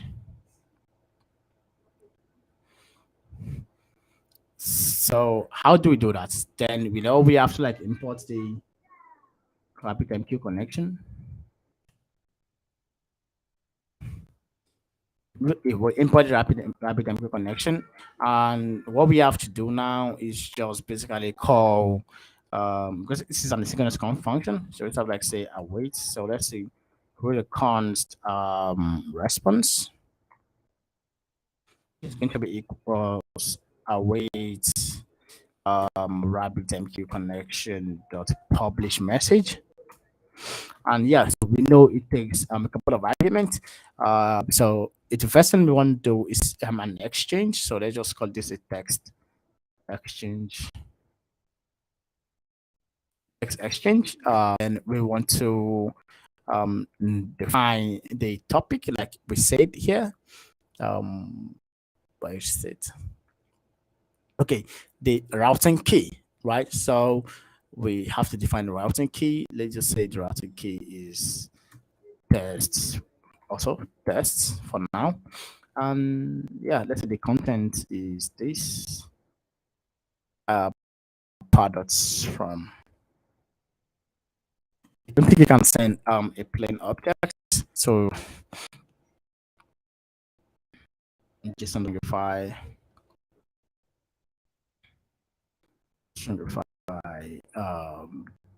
spelling, email, and password. Okay, so let's get rid of full name. Okay, so let's see.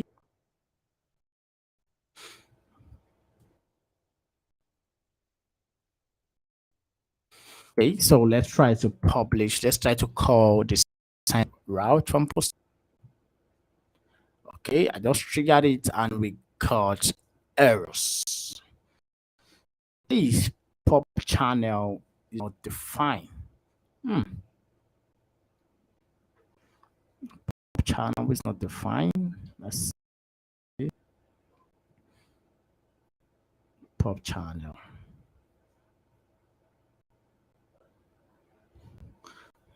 Why is pop channel not defined?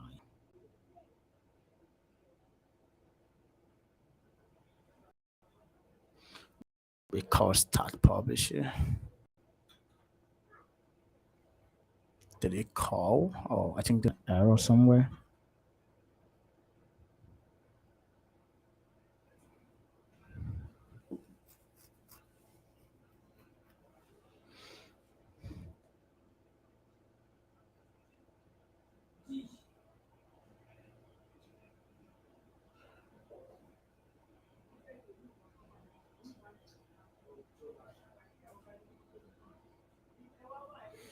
Okay.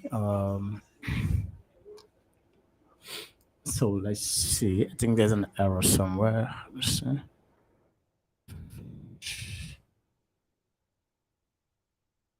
Messages. When we were registering this stuff. Because start publisher.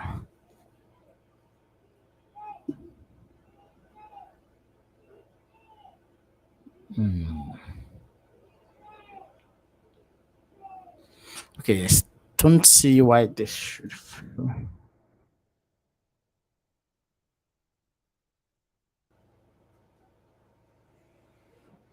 So MQ does create connection. Conflict properties of none.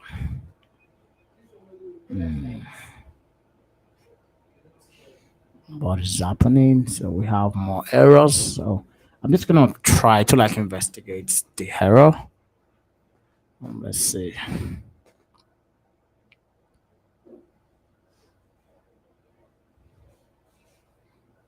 This shouldn't be.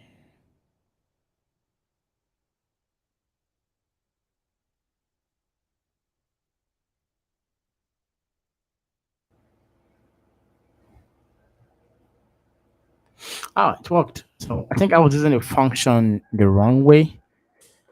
So I was supposed to call this fn finish function inside this inside this MQP connect, not outside the MQP connect.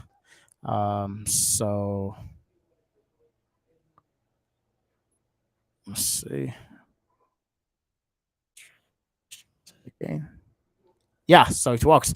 So you can say we have the buffer data. So it's working. So instead of consoling.log of the content, so we want to do something much more. So what we're gonna do now is what we want to do now is what exactly? So we have this publishing.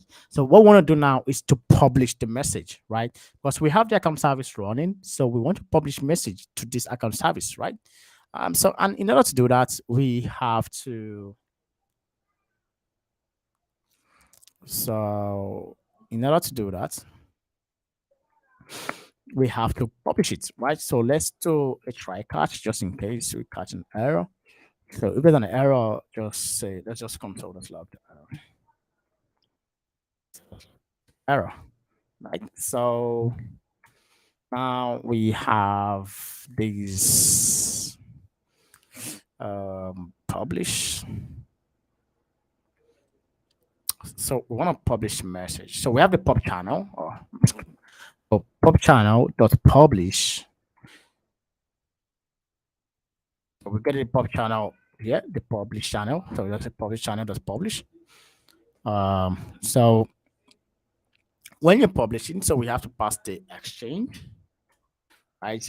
We have to pass the routing key. Then we have to pass the message. But now, when we are passing the message, we don't want to pass the this data, this buffer stuff. No, we want to pass we want to pass an object, right? Because in the async API file for our account service, we specifically said here and sign up. So we specifically say the payload we're expecting is a type of object, right? So we cannot send anything other than object. So what we want to do now is this, is to convert this buffer we are receiving back to object. Or better still, just send the object directly. Okay, let's just convert it. So let's just say just create a const message. So let's convert it back to object buffer dot from content, and then we have to like UTF-8. So let's console.log the message. Let's see. Let's send it again.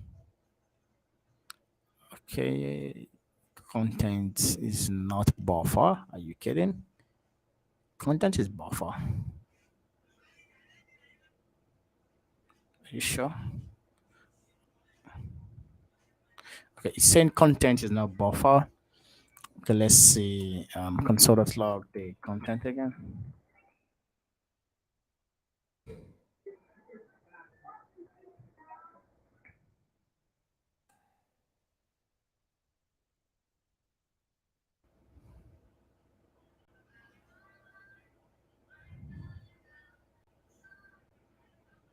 Hmm.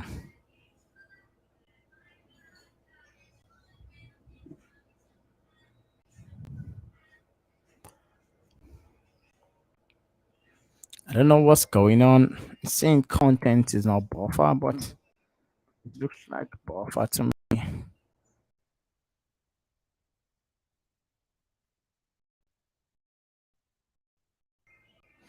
It's buffer, so it's just saying content is not buffer. So that's log message.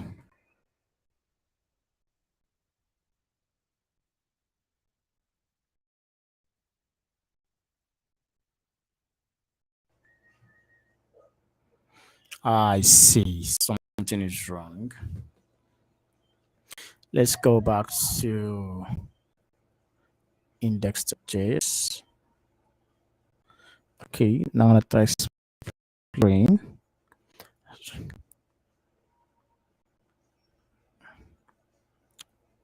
Controller. So we have the text exchange, text, then we have events, which is interesting. We have buffer.from JSON stringify.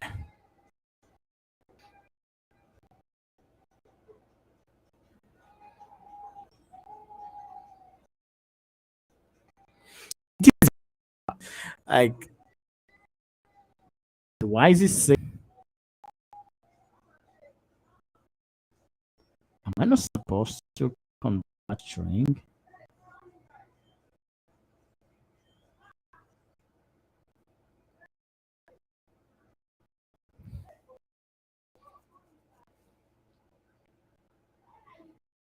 Okay, I'm not supposed. Oh my god. Uh, sorry. So I have to like send it as buffer, not as string. Oh, I have to say message and then options. I can't believe that slipped my mind. So if there's error, so let's see error. So let me just close this tab. It's ridiculous. I didn't even remember splitting my screen. Close that window. So if there is an error, so dot log error.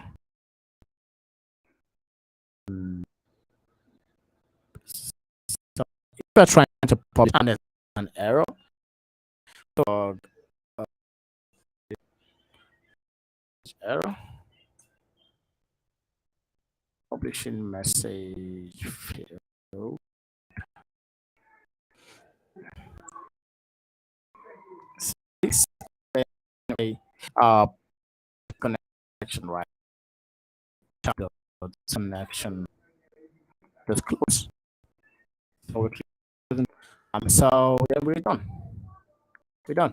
But if there is no error, then we want to console the log message delivered successful.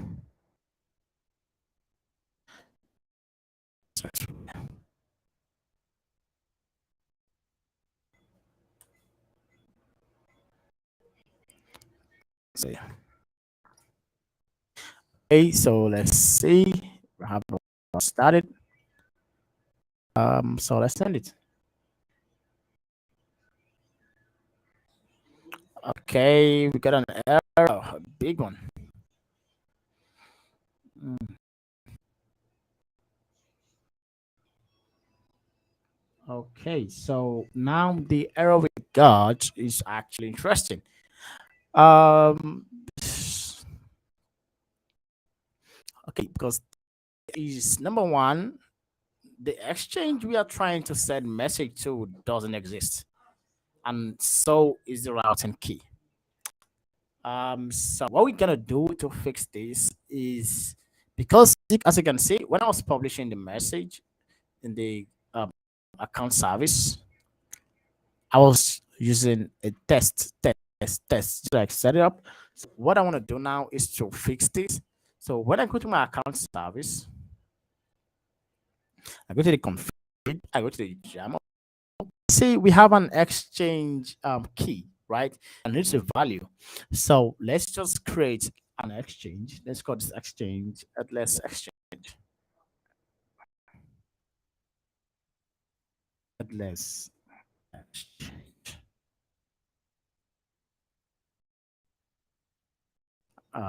Just plug them back. So let's just call this an headless exchange. And now we go back to the Rabbit MQ connection. Sorry, the account service. Then we change this back to headless exchange. Then the routing key. So the routing key has to match which operation. So not which operation. So the routing key has to match user to signups, these topics, right? Because what we are sent, so the routing key is what determines which operation or which topic you're trying to like send a message to. And we have here in the account users in the sign up, right? So instead of test, we should have the user dot sign up. right? So let us restart our account service because we've made some changes. And we'll start now. So we have the exchange code at this exchange. We have the routing key code to sign up. So that is where we're trying to like send message to. And then so let's see, moment of truth. Let's see.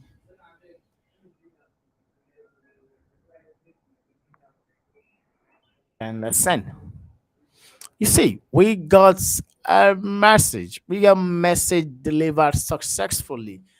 And now the most interesting part is this. If you look at the other terminal, we have another message. Exactly what we sent.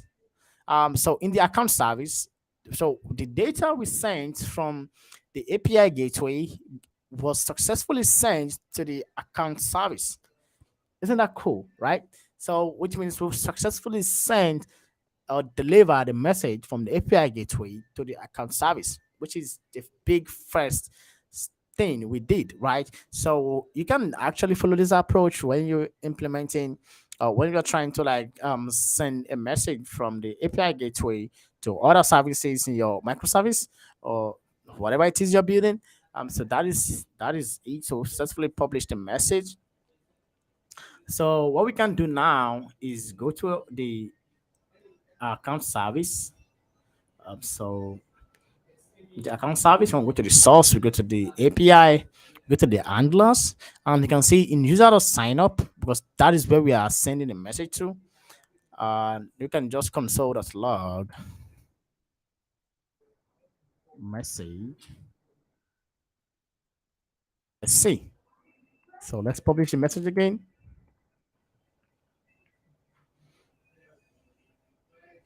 And yeah, do we get okay? Sorry, we have to start it.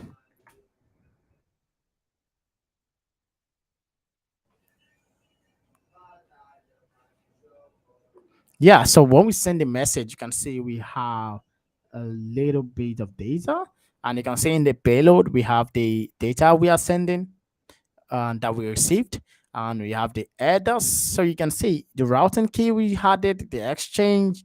So these are the information that came with the data that were used to route our request. So we have everything needed, right? So which means we've successfully published a message to our account service, which is a good first step, right?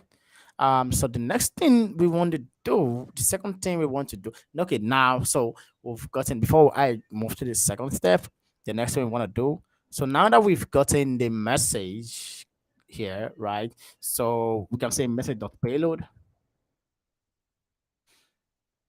So we get a message with, of course. So when we say message payload, we get this data here. So what we can do now is before you save the data to your database, then you can. So I won't be doing that in the stream because of time, because I should be ending the stream soon. So what you can do now is in this place, you can see the comment here that says implement your business logic here, right? Which is cool because yeah. So now what you want to do is just have to like start implementing your business logic, which is like doing doing some validation, saving users to the database, doing whatever it is you want to do before you save your users to the database. So you can do it in this handler sign up function.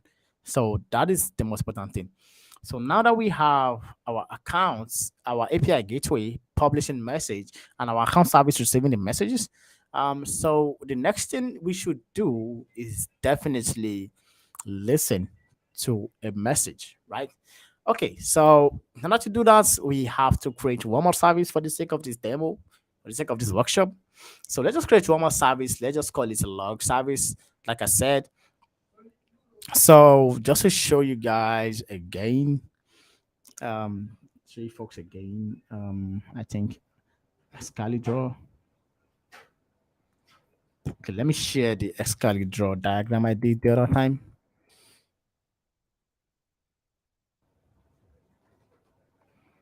Okay.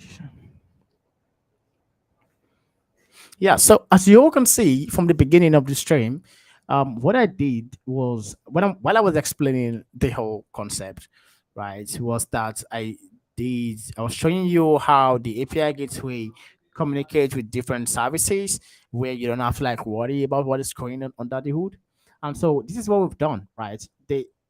What we've done is we've been able to send data from the API gateway to the account service, right? And we can follow the same approach and send data from the API gateway to other services, right?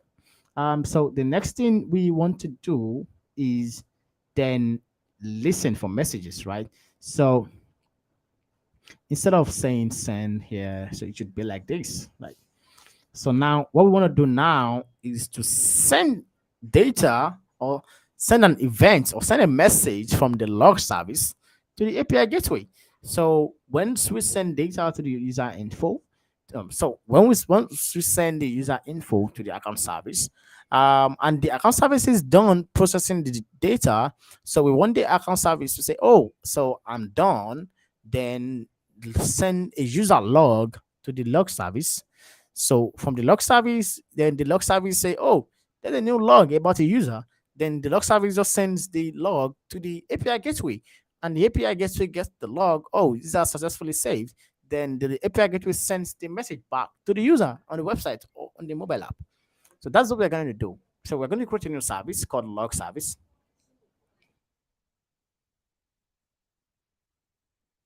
Log service. And now, the first one we have to create this API file. API.yaml. So we're in the version 6. So let's just make it simple.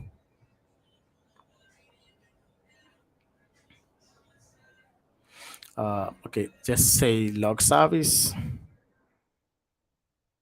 version 1.0. So we are keeping it simple. Just have description this service part of login of, let's say, monitoring logs.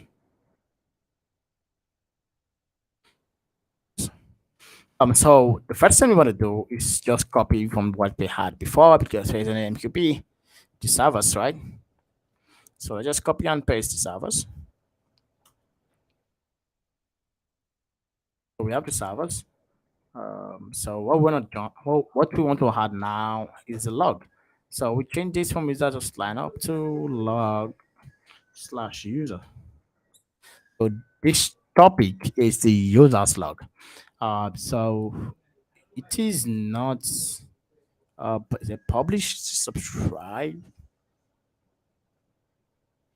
Okay, this log is published, not subscribe. So yeah, publishing message to this log from the account service. We're publishing a message to this log from the account service. And then, like I said, operation ID, we name it as a user log, then the message should be the name of user log, message ID, user log, let's keep using it. Yeah, so the payload, uh, the payload, let's just say, I'm just gonna copy it. We have it here already.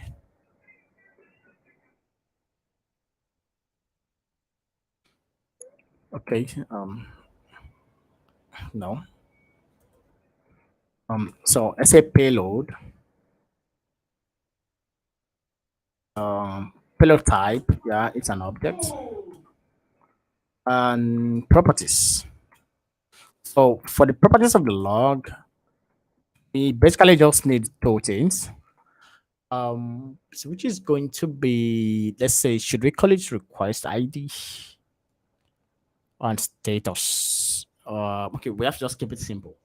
Um, okay, request ID. Let's just say we have a request ID. So we're going to use the request ID to determine which I'm gonna put it. So we're going to use the request ID to determine which request owns the log, right? So that is what we're using the request ID for, just to keep track of the log. So I think we can also use correlation ID for that. But let's just skip to request ID for now. So let's create, say we have a new property called request ID. Let's say a type of UUID. Yeah. So let's create this schemas first. Um, so I have it copied here already. I have it here.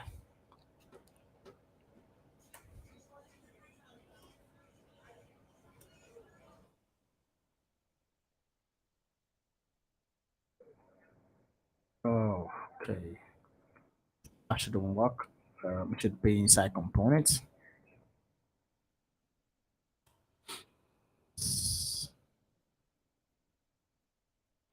Okay, so a type of request ID that we use the dollar sign ref. Then we component slash schemas slash UUID. So the next thing we want to do is status. Just status code. Okay, these are like status, right? So status is a type of objects with its own properties, right? Let's just say description, the message status. So we're gonna have the next thing we're gonna have is its own properties because one is status will have two additional properties, which is the status code. So just say the code, which is a type of integer.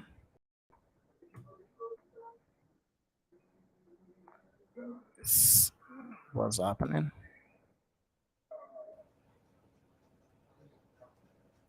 And yeah, the message, which is a type of string.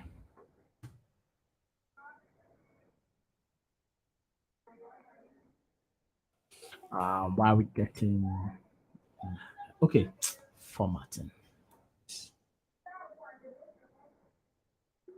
Uh,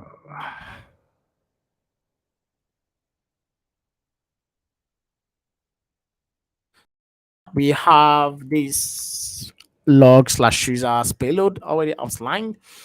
So we're gonna use it to like map logs.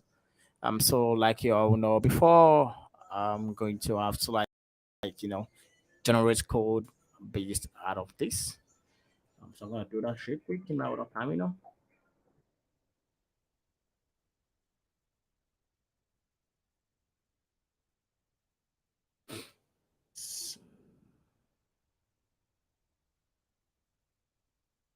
So, these logs.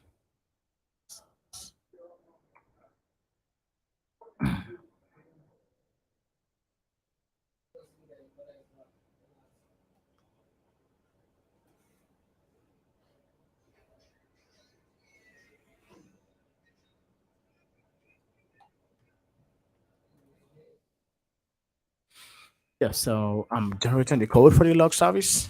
So let's just wait for it to generate.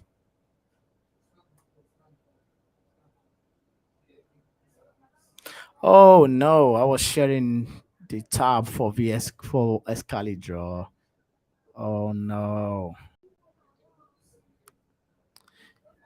Yeah, so I created I thought I was sharing screen for VS Code. So yeah, what I just did was create a new service called log service, the async YAML. Then I just like wrote the async API spec for the log service. And yes, so I just finished generating the code for the log service. So I'm gonna install the package and install packages rather.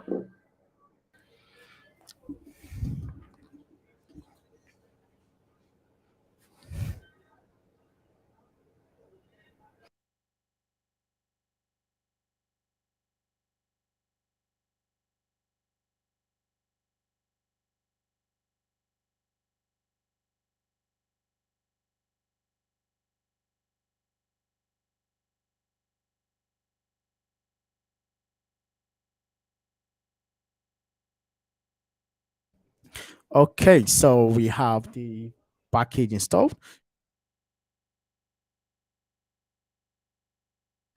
So we have the package installed. So what we want to do now is so this stream is really getting long.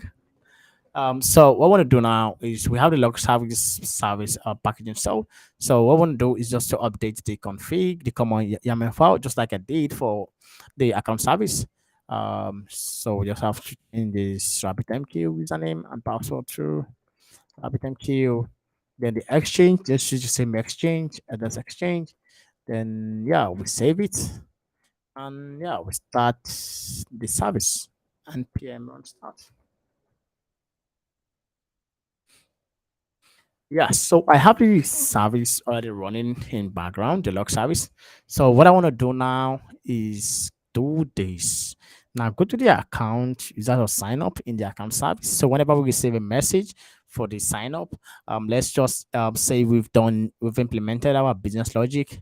And yeah, so after implementing our business logic, we want to send the status of the request, right? Let's say, oh, we've successfully, oh, we are done processing the message. So what we want to do now is to send a log out to the log service saying, oh, user successfully created.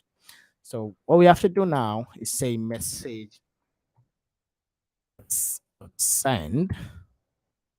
um so just like before, sorry.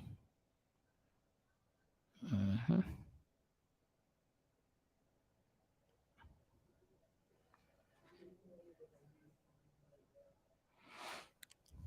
Yeah, so just like before, we just have to like do message just send. What message are we sending, right? So we already know in the common.yaml file, oh sorry, in the async API file for the log service, we are expecting few things.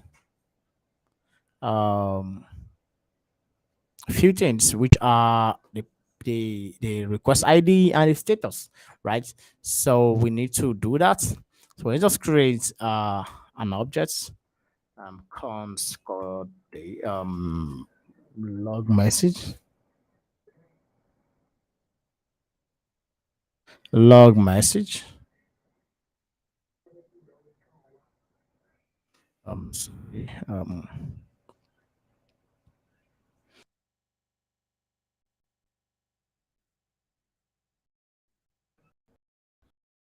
message. So let's just create an object that looks like what we are looking for.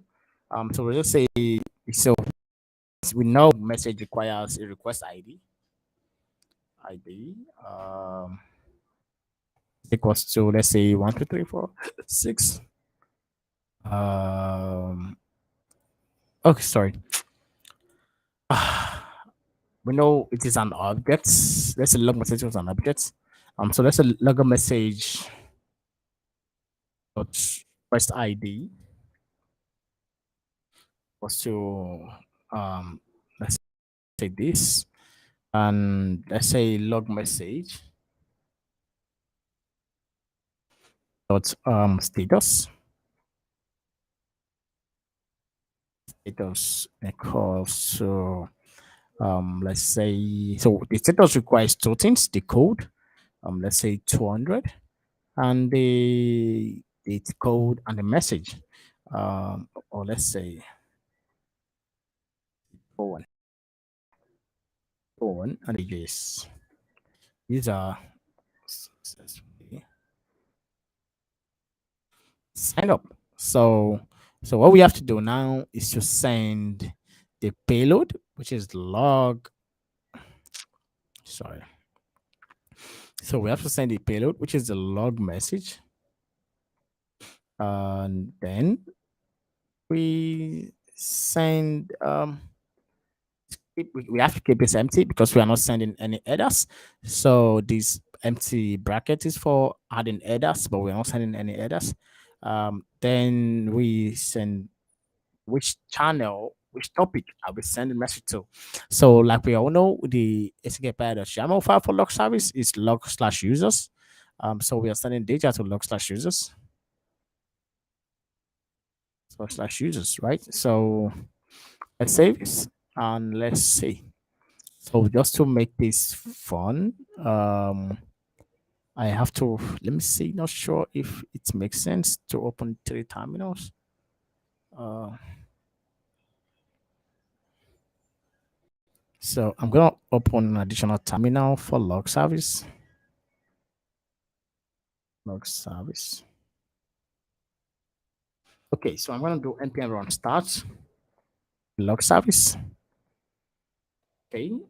So let's try to publish a message again from the sign up route. So oh, we got an infinite loop. What's wrong? Okay, let's just send log message. Okay, I think it should be message dot reply, which is a direct reply to this message.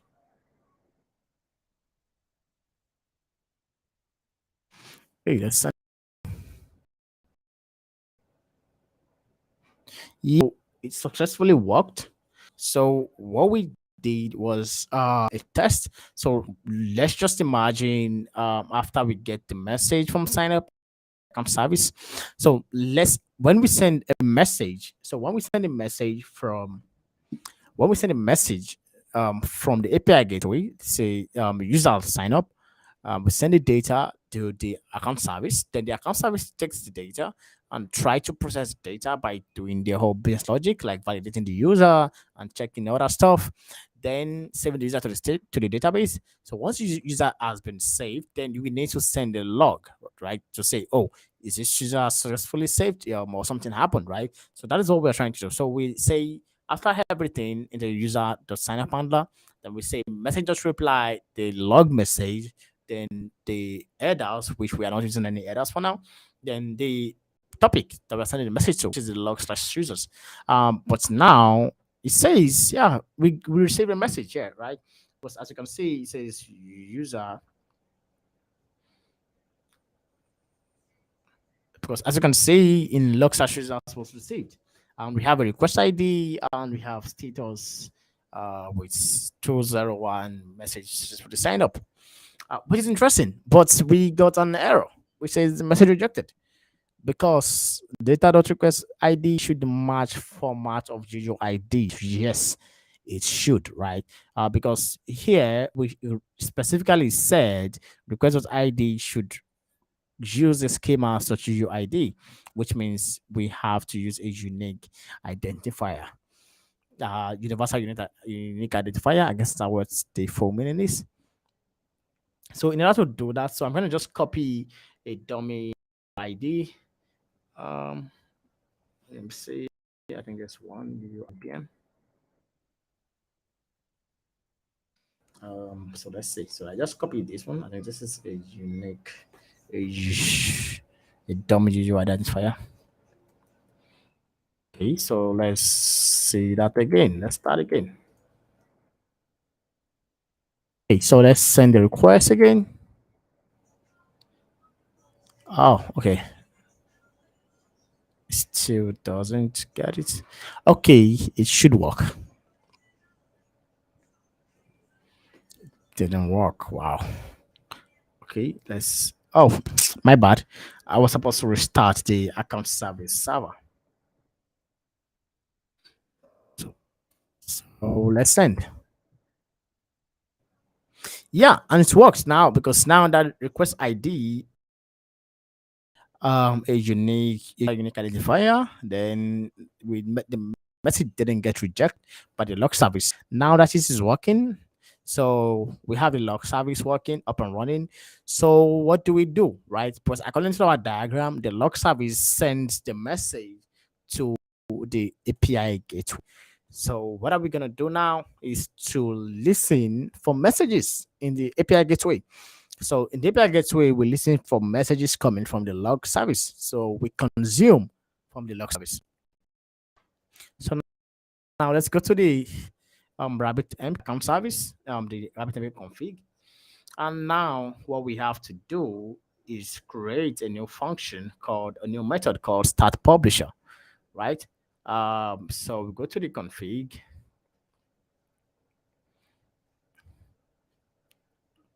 What is it? Okay, config. So we create a new, just like we create the one for start publisher. So we have to create the one for start consumer also. So we create a new method, start consumer. Uh, so when you're starting a consumer, so it is necessary you had the queues that you want to consume messages from. So we have the queue, this is a parameter of queue, and yeah, in a function, let's call it fn consumer. So what we're gonna do now is use this global variable available to us, mqp connection, does create channel. So yeah, so if this channel we are trying to like consume message from doesn't exist, then it will create one for us. But if it doesn't, if it already exists, then it would definitely just keep the whole process. So we have the async via async function. That's what an asynchronous function on asynchronous function. With error channel. Okay, so if error, so let's just say if there's error, if there is an error, maybe if there's an error, we should just close the connection, right? Let's close the connection. So that's console that's log starting consumer field. And we publish the error. Then we say AMQP connection. Close. Just close the connection. Then we're done. That's it. Right? But if there's no error, so let's see, like we all already did before, if there is a connection, if there's an error in the connection, so we just do what are we calling this again? Channel. Okay, we collect channel. Ch dot on error. So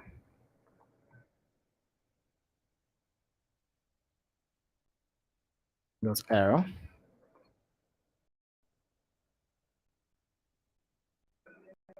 So if there's an error, just console dot log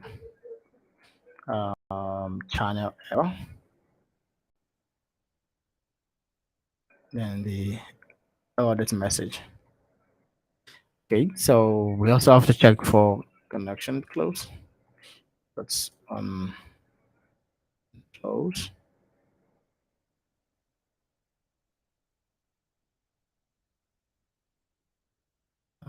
So just say console log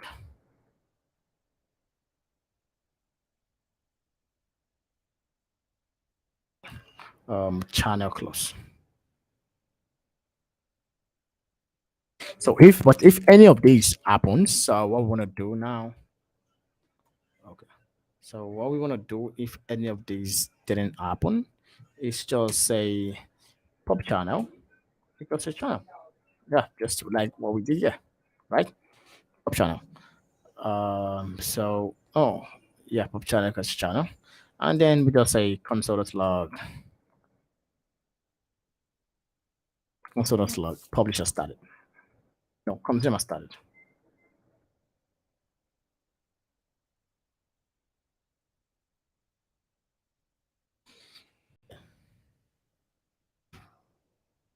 Consumer started.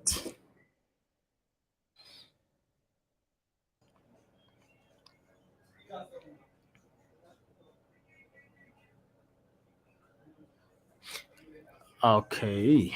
Okay. No. I think I made a mistake.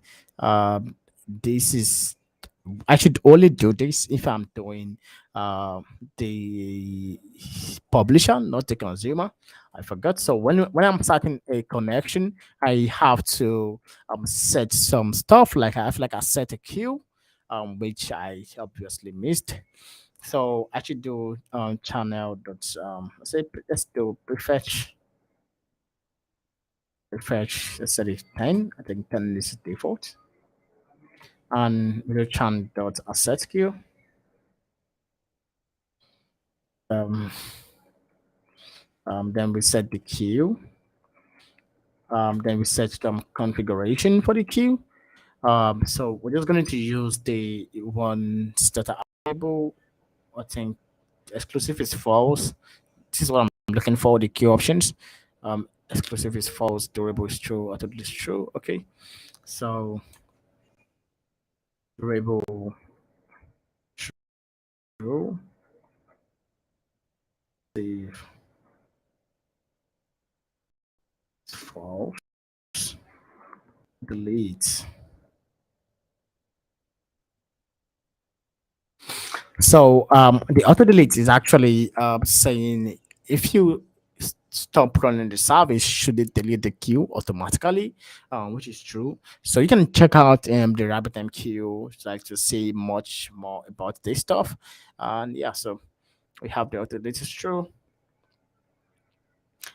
So what we want to do now is after we've done like we are done setting the queue, then we want to create a function to acknowledge the message. So this function takes an error and okay. So if there's an error,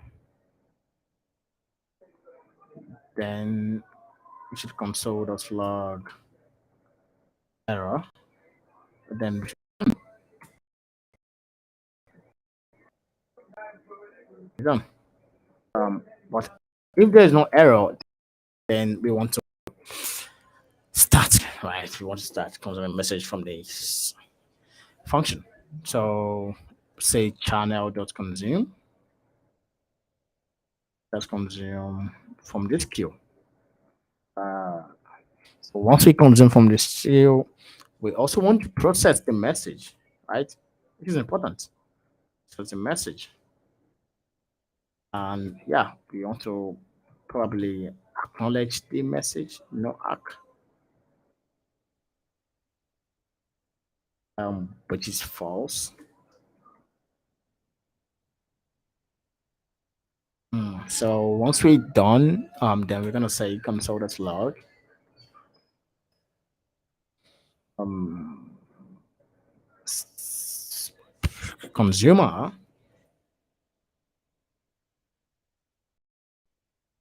consumer started.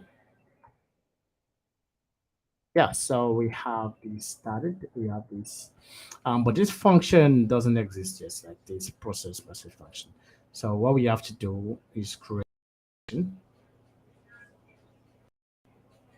um, process message, we take message,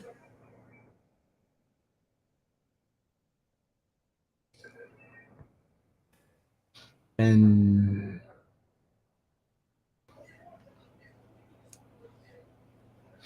so once we take the message, so and then process message, we take the message, we process the message, then we send a message for consuming purposes, right? And so we take the message, so we create a function, takes message as a parameter, takes a function, it's okay. No, no, no. We need a function. We need a function called effort consumer. So FN consumer, the function doesn't exist yet, so I'm going to create the function later on. So it takes an argument of error and okay. No, it takes an argument of message. Sorry, it takes an argument of message. Uh,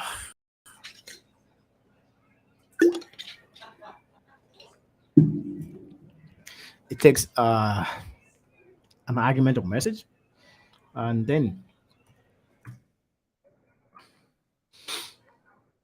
it take a function for acknowledging the message. Okay,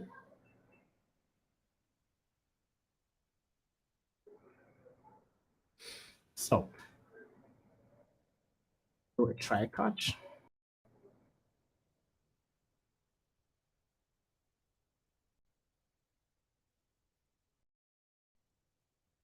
So if there's an error, just say console log error.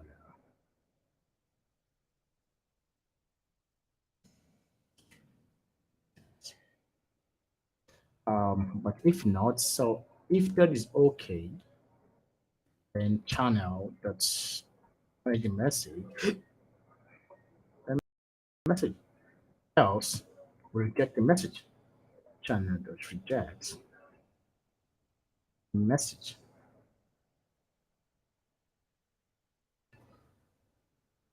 So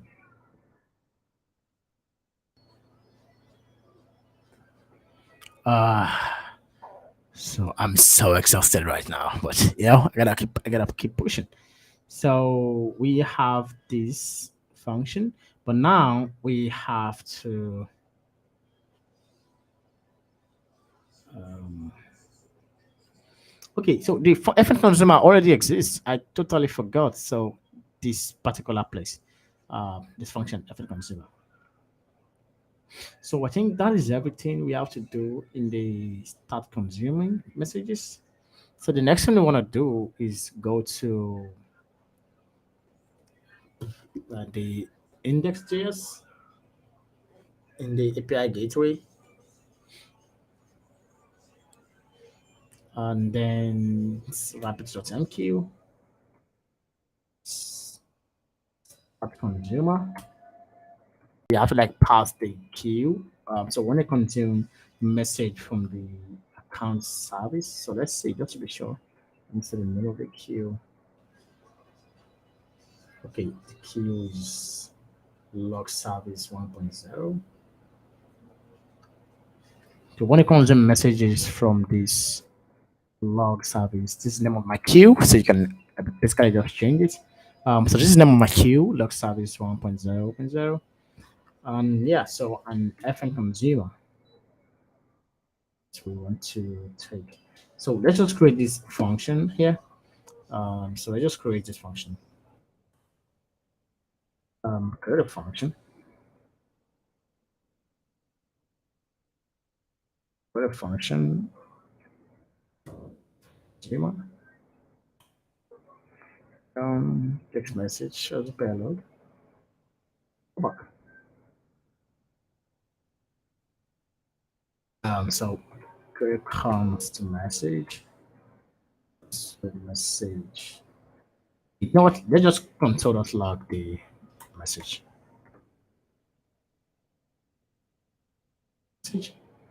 And yeah, so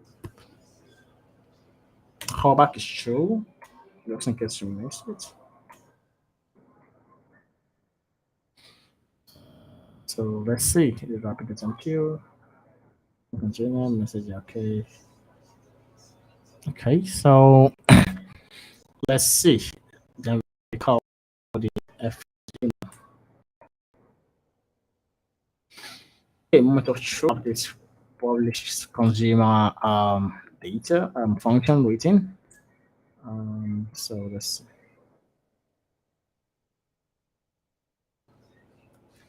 Okay. Let's send message. Some message delivered. The sign up got it.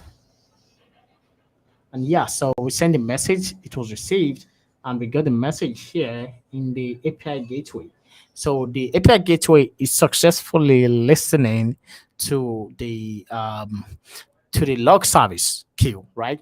So once when we send data from this account service to the log, this log service then send a message to the account service. The log service doesn't essentially send a message to log service, but log service is actually consuming messages from the no sorry the API gateway. The log service isn't sending message to the API gateway, but rather the API gateway is consuming messages from the log service. So the log service is just receiving messages, and the API gateway is listening for any message that comes to the log service. So that's basically what is happening. So we have it, and now that we are receiving a message in this um, FN consumer, so let's just destructure our message. So go to message at content, which is a buffer. So let's say we create a const message, goes to message. Let's just since we want to destructure it, I guess we would have to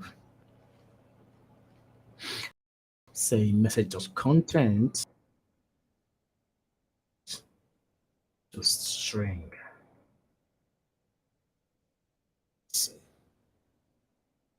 Say what's it look like again? Let's say.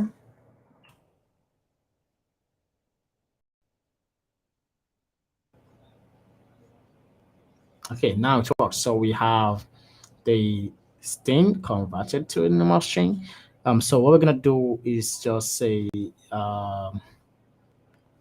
so let's just rename this to stringify message and message,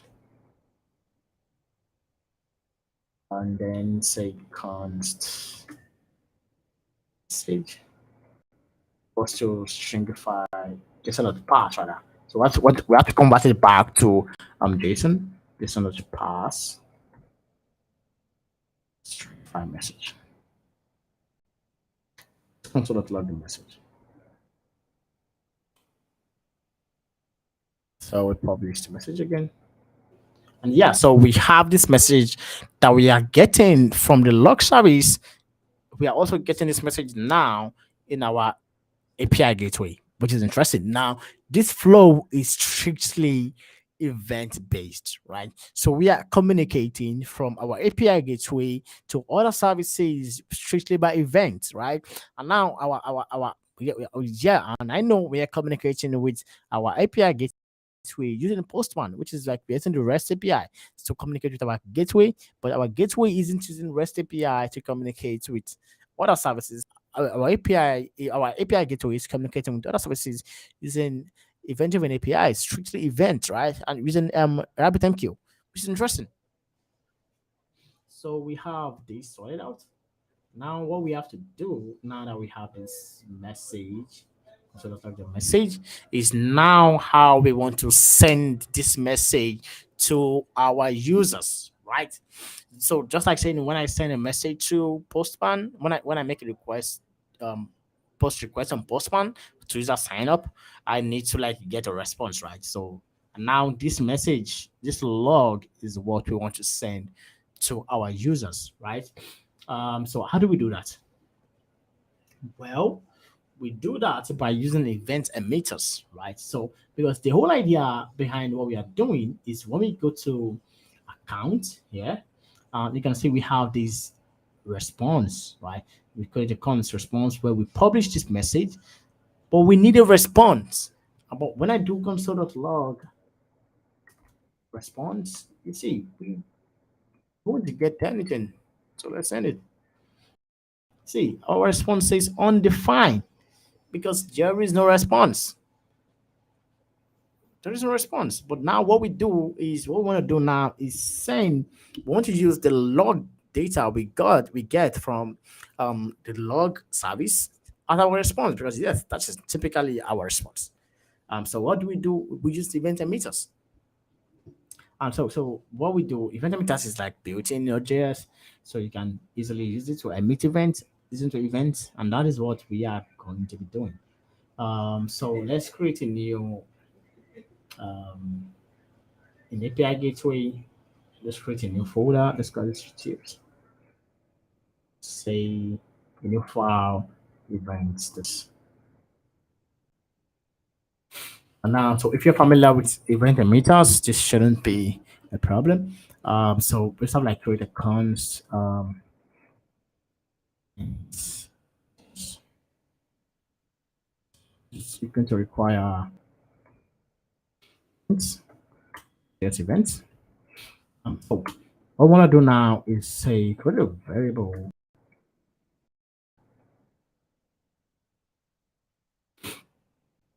a new event meter.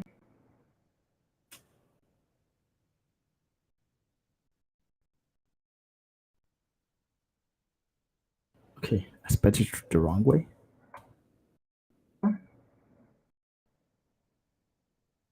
Oh, event emitter. Okay, so then we have to create a function, an asynchronous function called listener. So we're listening for events. So a unique ID, which is why one of the reasons why we're using the request ID in the log service. So we are going to be using that same ID to map event. So takes an argument of ID, return a new promise.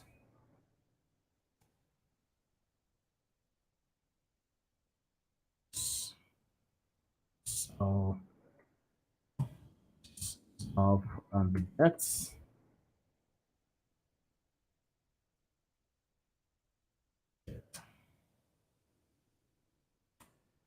a event dot once. Just send for it once. The ID that we are using is are going to like get the data. Then if we have an event with that ID, then we resolve it, right? Resolve JSON pass data. So this is it's like listening for the event. And now we also have to like have one for emitting the event. So synchronous function emitter maybe in the message, just emit the message and the emitter. And then we say event it's the ID and the message. Now we have to like export these functions. Say model.export. Uh, uh, Now we have this event emitting stuff going on in this retail. So then how do we use it? So we have the emitter, we have the listener. And you know, whenever we emit a message, then we already have it in this message chain, event chain. Then we also have to have this listener. So whenever we get this ID, then we know, oh, we found an event. So now we have to go to the RabbitMQ connection. And first thing first, I think we have to emit. No, we have to emit an event, right? Because I don't think you can listen to an event before emitting it. So you have to like emit an event first. So, and that is all we are gonna do. Um, so we have to emit it.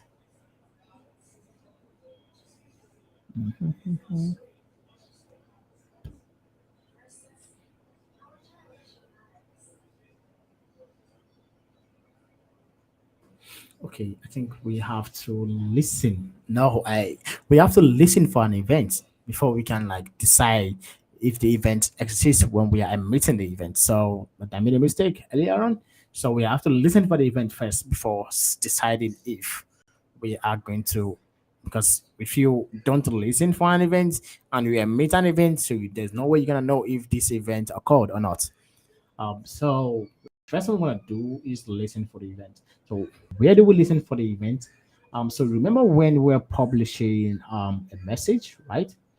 So in the message we have this content that was the build reference to the message, and I think it is best if we listen for the message, listen for the event. If we are listening to the event here in the publish message, so what we are going to do now is make some changes, right? Because here,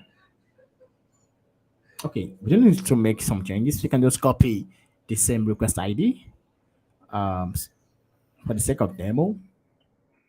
So we can just say const id is equals to this, right? Now what we're gonna do is after we publish a message, we want to listen for an event. So after we publish a message, we want to say create a const called response. Take out const response, then we say await listener. You know, listener, that's the function we created in the event stuff. So listener takes, so what you can be say listener takes an ID, and that ID is just going to reuse this one here, request ID. And so let's console the plug the response case.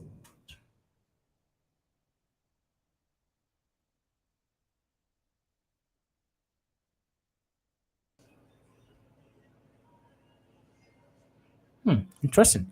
So we did not get undefined, which is sweet because when you come to this account.js, earlier on when we console the plug response, we got undefined, but now we are not getting undefined. So let's return the response, even though there is no response.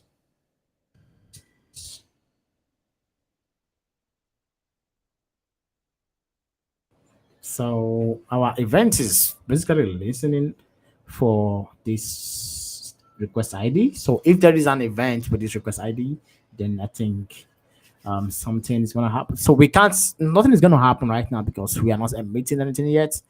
So let's go to the event. Uh, so let's go to the events here. Not here. Let's go to the index.js. So in this FN consumer, so whenever we consuming a message from a queue, so this event consumer function is the one processing the message. So whenever we have this message, so instead of consoling the log message here, let's emit an event. So let's say event, what's it called again? Emitter, emitter, emitter that's not dot, just emitter, and it takes two arguments, I guess. Um, so it takes ID and it takes the message. So now we can get the ID from the message dot ID dot first ID, then the message. So now we are emitting an event. Um, so before we publish a message, after publishing the message, we subscribe, and after we consume a message, we consume, right? We publish rather. So after we consume a message, we publish. So we are listening for the event during after publishing a message. So once we receive a message from the log queue, then we are emitting the event. So if this event ID, if this message dot request ID is the same thing as the one we have when publishing a message, this request ID, then we should get a response. So let's hope for some response. So let's see. Oh no, our app crashed. What happened? Let's see. Okay, it says object is not valid in JSON. Let's see why since what happened? Event.js line 7.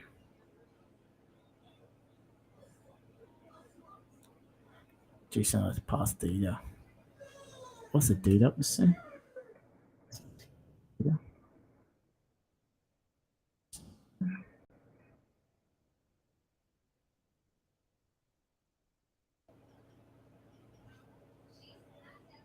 Okay, so we don't have to what's it called? We don't have to like do JSON with pass again because the data is already JSON. It's already in JSON format. So let's just resolve the data. Let's up.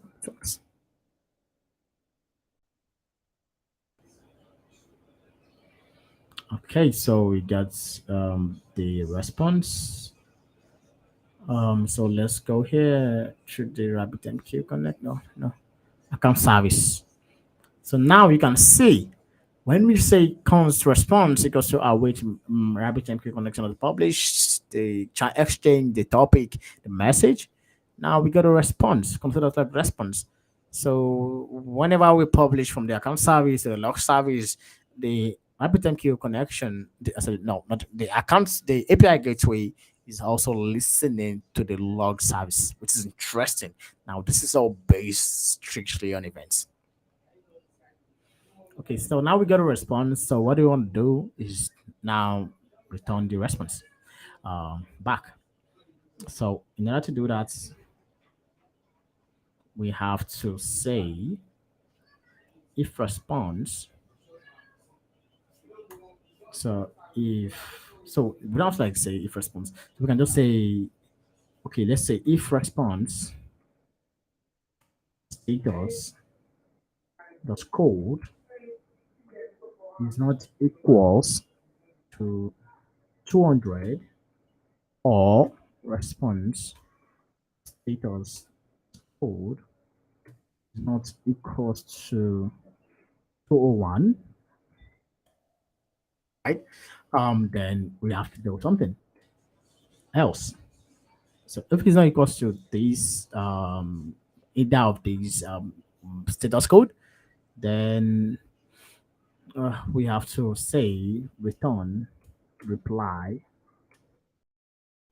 status to the status Oh, I don't have to do this. I can just say return reply your status I dot status, yeah. Status is going to be response dot status dot code, right? So say send, let's send the message response dot status dot message. So if there's an error, it's gonna say return this I dot status.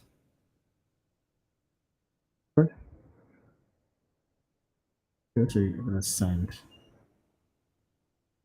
status this way.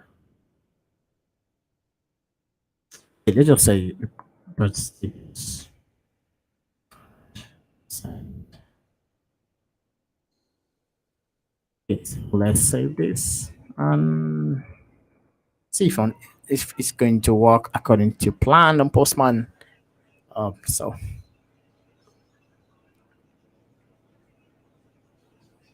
okay, it worked. So I'm gonna share my screen, my Postman view.